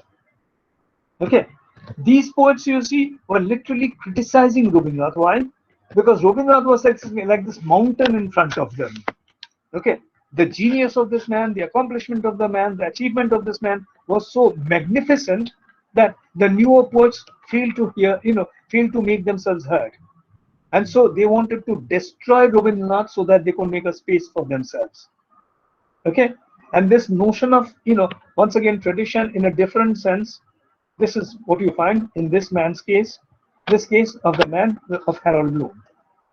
Now, even later in the 1980s, there were people like Linda Hutcheon or Julia Kristeva, who came up with the notion of, as we all know, intertextuality. That is, the relation of the present writing with the past writing. And that is the third idea of tradition that really starts off. And actually, it was Eliot who's writing on tradition, and this essay, which sparked off all this debate, all this controversy, all this writing on tradition. Okay. Now, this was a general observation. Yes, Monikinkini. It was targeted also at Monikinkini. No, I'll take Monikinkini and then look at Pradeep's question. Yes, MD.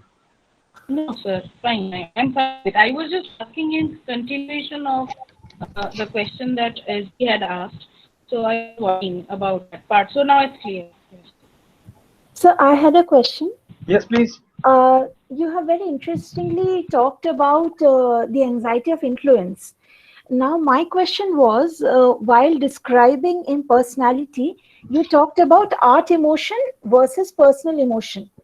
Now, if we take a very interesting quote by Eliot, between the idea and the reality, between the motion and the act, falls the shadow. Now, if we take, for example, the reality to be the personal emotion which the poet feels, and the idea which the poet feels is the personal emotion, and the reality is the art emotion, then this shadow, is it something very, very positive? Because it can also be seen as something negative, that we can never really interpret the idea into the reality. Then can we talk about the anxiety of influence and Eliot anticipating this problem? Well, in a sense, yes, but in a very general way, because you see, Eliot, I think, is more universal in his approach and his criticism. Okay, Harold Bloom is very narrow, because Harold Bloom is looking at Freud particularly and the Oedipus myth particularly, and he's formulating this whole notion of influence from that perspective. Okay, so Harold Bloom obviously is a lot inferior critic than T.S.Eliot. Okay. Okay. Yes, sir. Right. Now, there's a question that Anushka Sinha was asking. Depersonalization aid to relatability. Yes, in the sense you see that relatability is always a question of learning, relating to the past, isn't it? Because when you learn something, you are imbibing, you're taking into your bloodstream, as it were, what you have learned from the past. Okay, but Eliot is saying this is important. Why? Because it is only if you're taking this thing into your bloodstream that you can depersonalize yourself. Understand? Personalization, giving importance to your personal emotions, is entirely a matter of talking about yourself. If you go against that, then you are depersonalizing yourself. Okay, and depersonalization can come only when you relate yourself to the past tradition. Okay. Okay, sir. Notion of poet is more clinical. This is MRC. More clinical. Okay. Sorry. According to Eliot, can the poet ever become something? Well, I think that would be a little too much, because you see, Eliot once again was a man who was steeped in let's say ritual. Okay, but Eliot looks upon ritualism. Once again, this is something I really can't go into in great detail. This is going to require another at least 1.5 hours class. This really goes back to Eliot's education once again and his PhD thesis. Okay, the whole notion is one of a regarding of chaos. Okay, because if you think of Eliot's essay on Joyce's Ulysses, okay, what does he say? He says that myth is a way of ordering chaos. Okay, and so Eliot was interested in myth as a way of ordering chaos. It doesn't mean that Eliot was becoming a kind of a shamanic figure, or a kind of a ritualist himself. Okay, when he's talking about the importance of ritual, importance of these things like that. So I think my question was more to the idea that in Kubla Khan, one of the struggles that we are seeing is how to form a unity, how to come up with a perfect form where idea and form kind of fuse and create this perfect piece of art.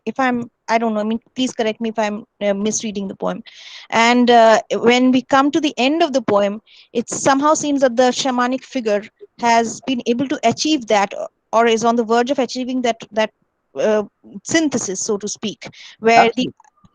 where the Absolutely. idea has become the the objective. Absolutely. But don't forget, you see, once again, there's a divergence between Eliot and T.S. and Coleridge, because Coleridge at one point at the end of the poem, okay, he's talking about a kind of an inspiration. If you remember those lines, could I revive within me a symphony and song to such a deep something, it would excite me that I would create the dominaire and so and so. Right. Okay, that is, you see, once again, Coleridge is talking about inspiration. Okay, achieving this inspiration would enable him to build that dome in air. Eliot is anti-inspirationalist. Right, got it, sir. So for him, it would be discipline which would give us that craft, not inspiration. Exactly. So not like iron. We're not like in iron when they are talking about the poet being sort of in a state of mad trance. Ecstasy. Yeah, absolutely. Ecstasy. Not. Yes. Yeah. Okay, because ecstasy would be Dionysian, very romantic, and Eliot was very much against that. Right. Got it, sir. Thank you. Yes, Pradeep. So Pradeep Ghosh has a question, I believe. Yes, Pradeep. Yes, sir. Sir, does following tradition always, it somehow affects innovation and originality in the creation or in literature? If you follow tradition always, does it not affect innovation? Okay, by innovation you mean individual talent, right? Yeah.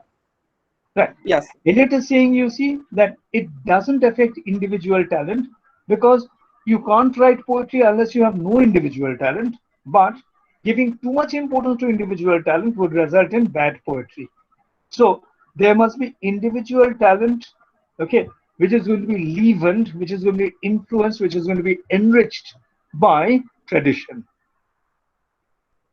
Understand? So Eliot is not saying that there is no need of any individual talent. Of course there is. But okay, yeah. Somehow it affects innovation, somehow it affects novelty, new things. Not really, not really. No, he's going to say certainly not. He say, okay, let me put it this way. You say if there's something somehow you are regulated.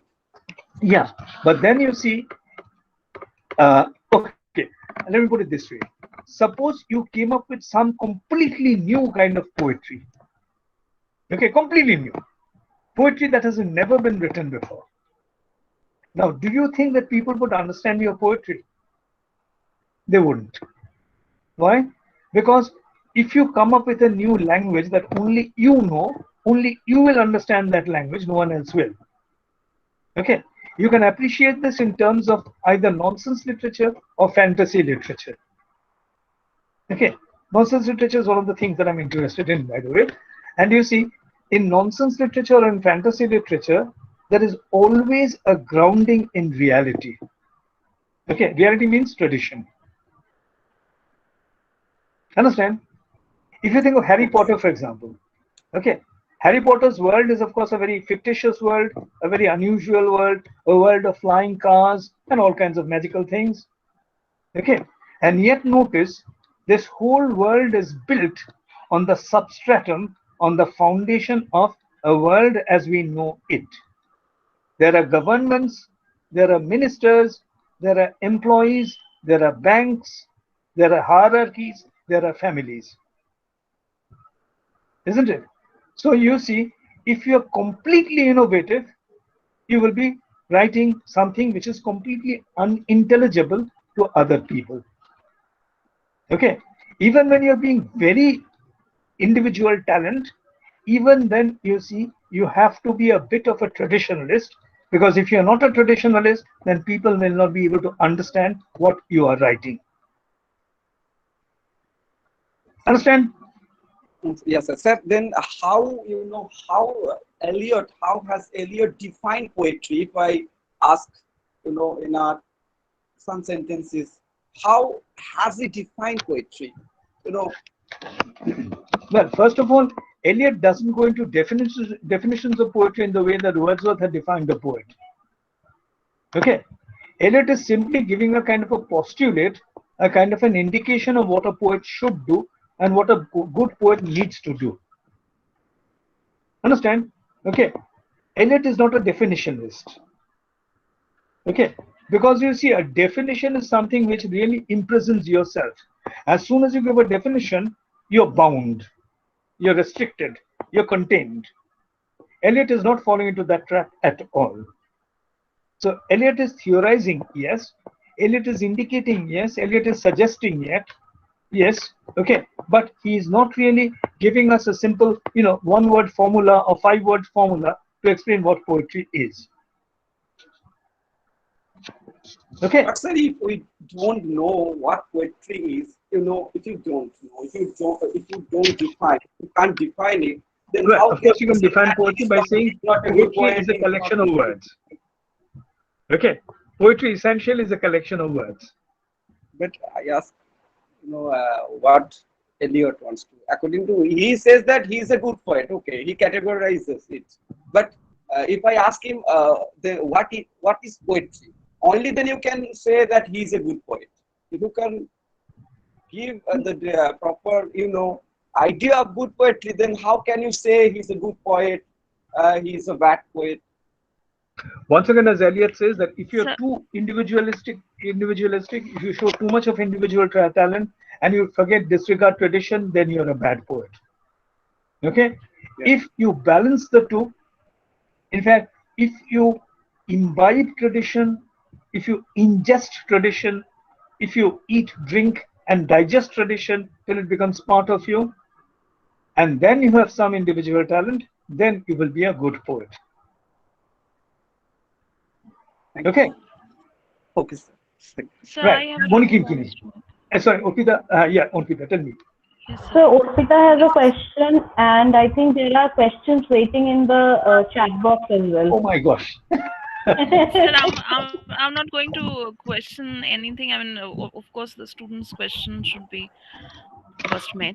So Okay, it's Urpita just first. a response that your, I mean, what you said about the Shobuj Potro poems, that is really interesting because I believe these concepts are not to be, not to be taken as watertight definitions or concepts of poetry or a poet.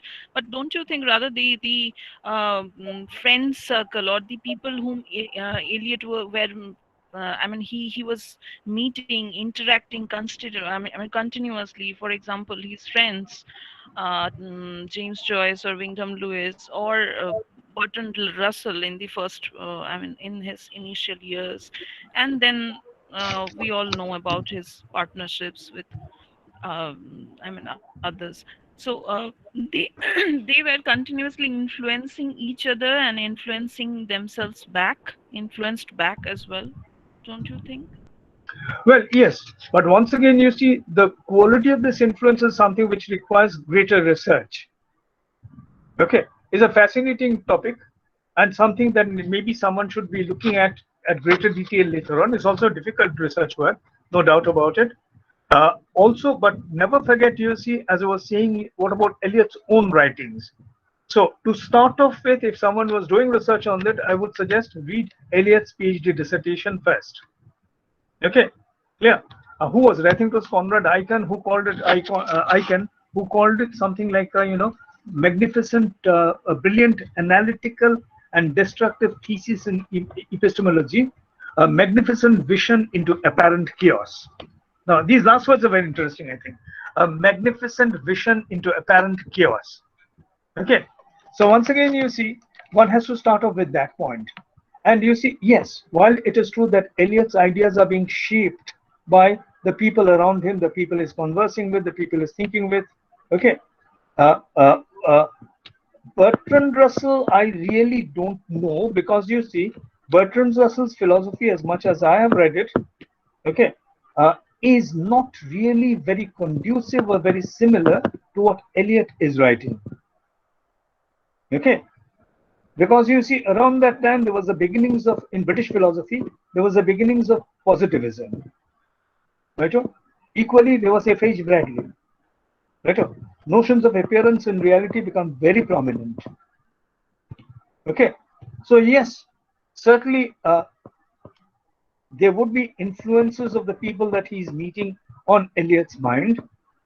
Okay, but which is not to say that Eliot was sort of, swayed by their opinions or made their opinions his own. Certainly not, because Eliot had a mind of his own.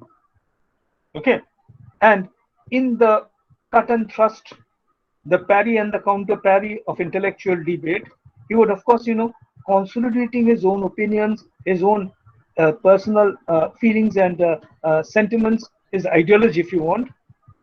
Okay, but I don't know how far Eliot was really being influenced in the sense of, a kind of a transformation of his thought processes by his contemporaries.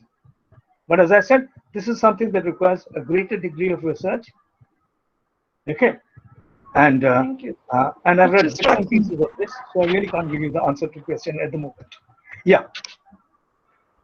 So there are two questions from Mamta and Spandan. Mamta and Spandan both have asked the questions in the chat box.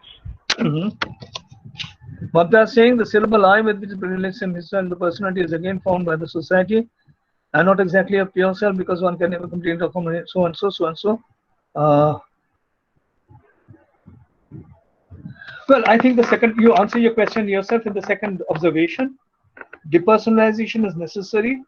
Okay, it's really another outlook to act in the learning to write poetry. The whole notion of self is, of course, another very important aspect. Okay, what do we mean by the self? When did the notion of self first arise? As we all know, it arose sometime during the Renaissance, the early modern period. Okay, before that, there was no notion of self as such. In the Romantic age, the self became all the more important. Okay, yeah. And you see, so Eliot doesn't write I. Keats does, Wordsworth does. Okay, Shelley does. I fall upon the thorns of life, I bleed. I. Okay, Coleridge does occasionally. This lime tree bower my prison, for example, very subjective kind of a poem. All right, but Eliot's point is that, once again, as I said, it's a question of reaction. Eliot is saying there's been too much subjectivity, too much personalization, and now it is time, according to Eliot, that we must break out of this and we must look at something else. Okay, look at things in a way of depersonalization. Right. Apart from Mamta, there's another question by Spondon Ghosh. Spondon, yes.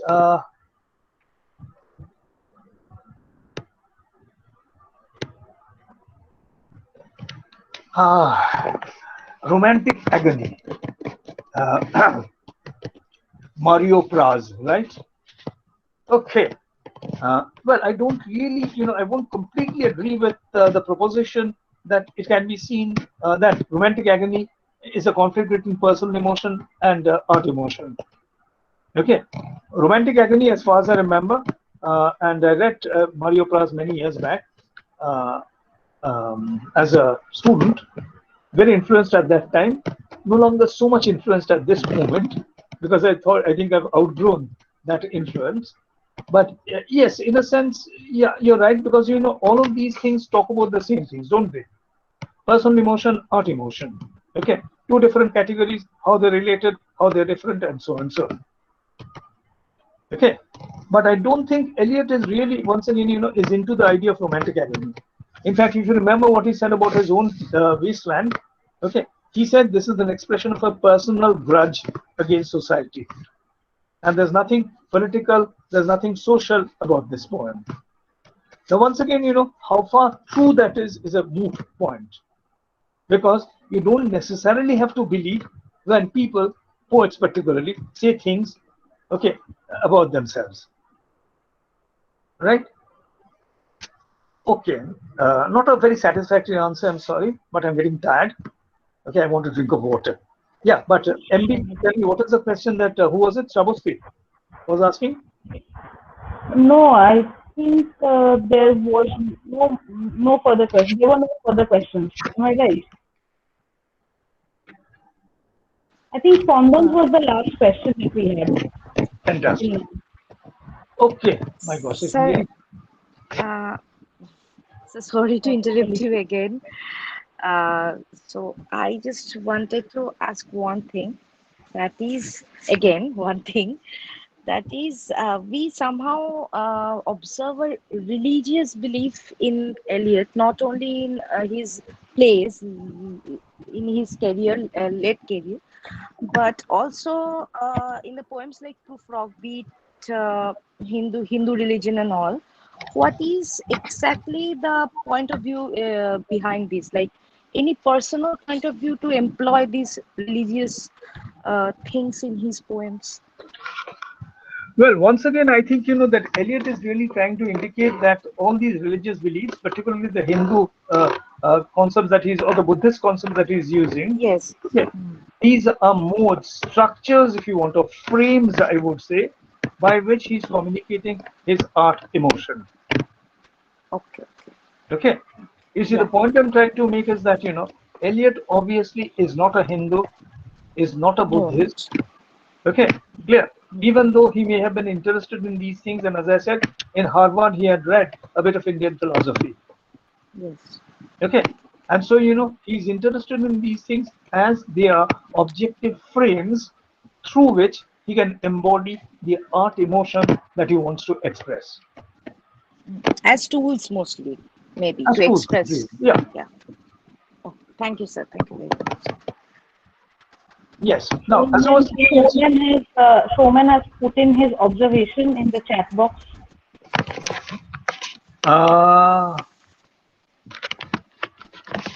As it says, and it should be that, and it must be.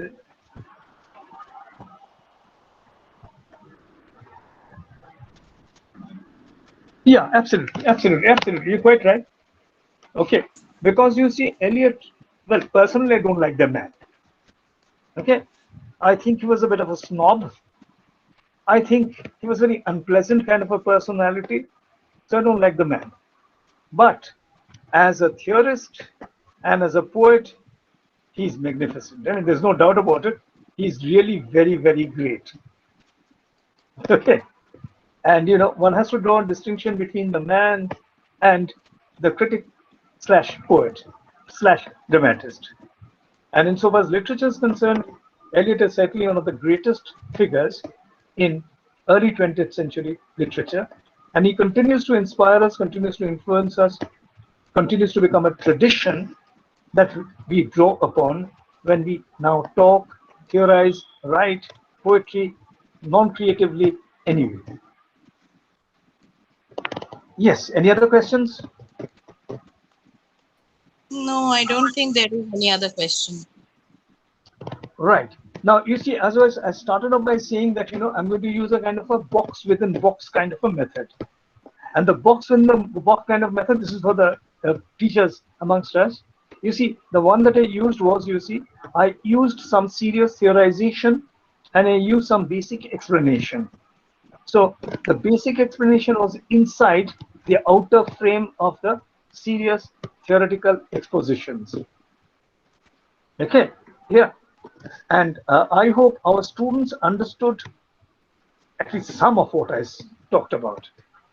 Yes, students, have you understood? Yes or no? Yes, sir. Thank you so much. Yes.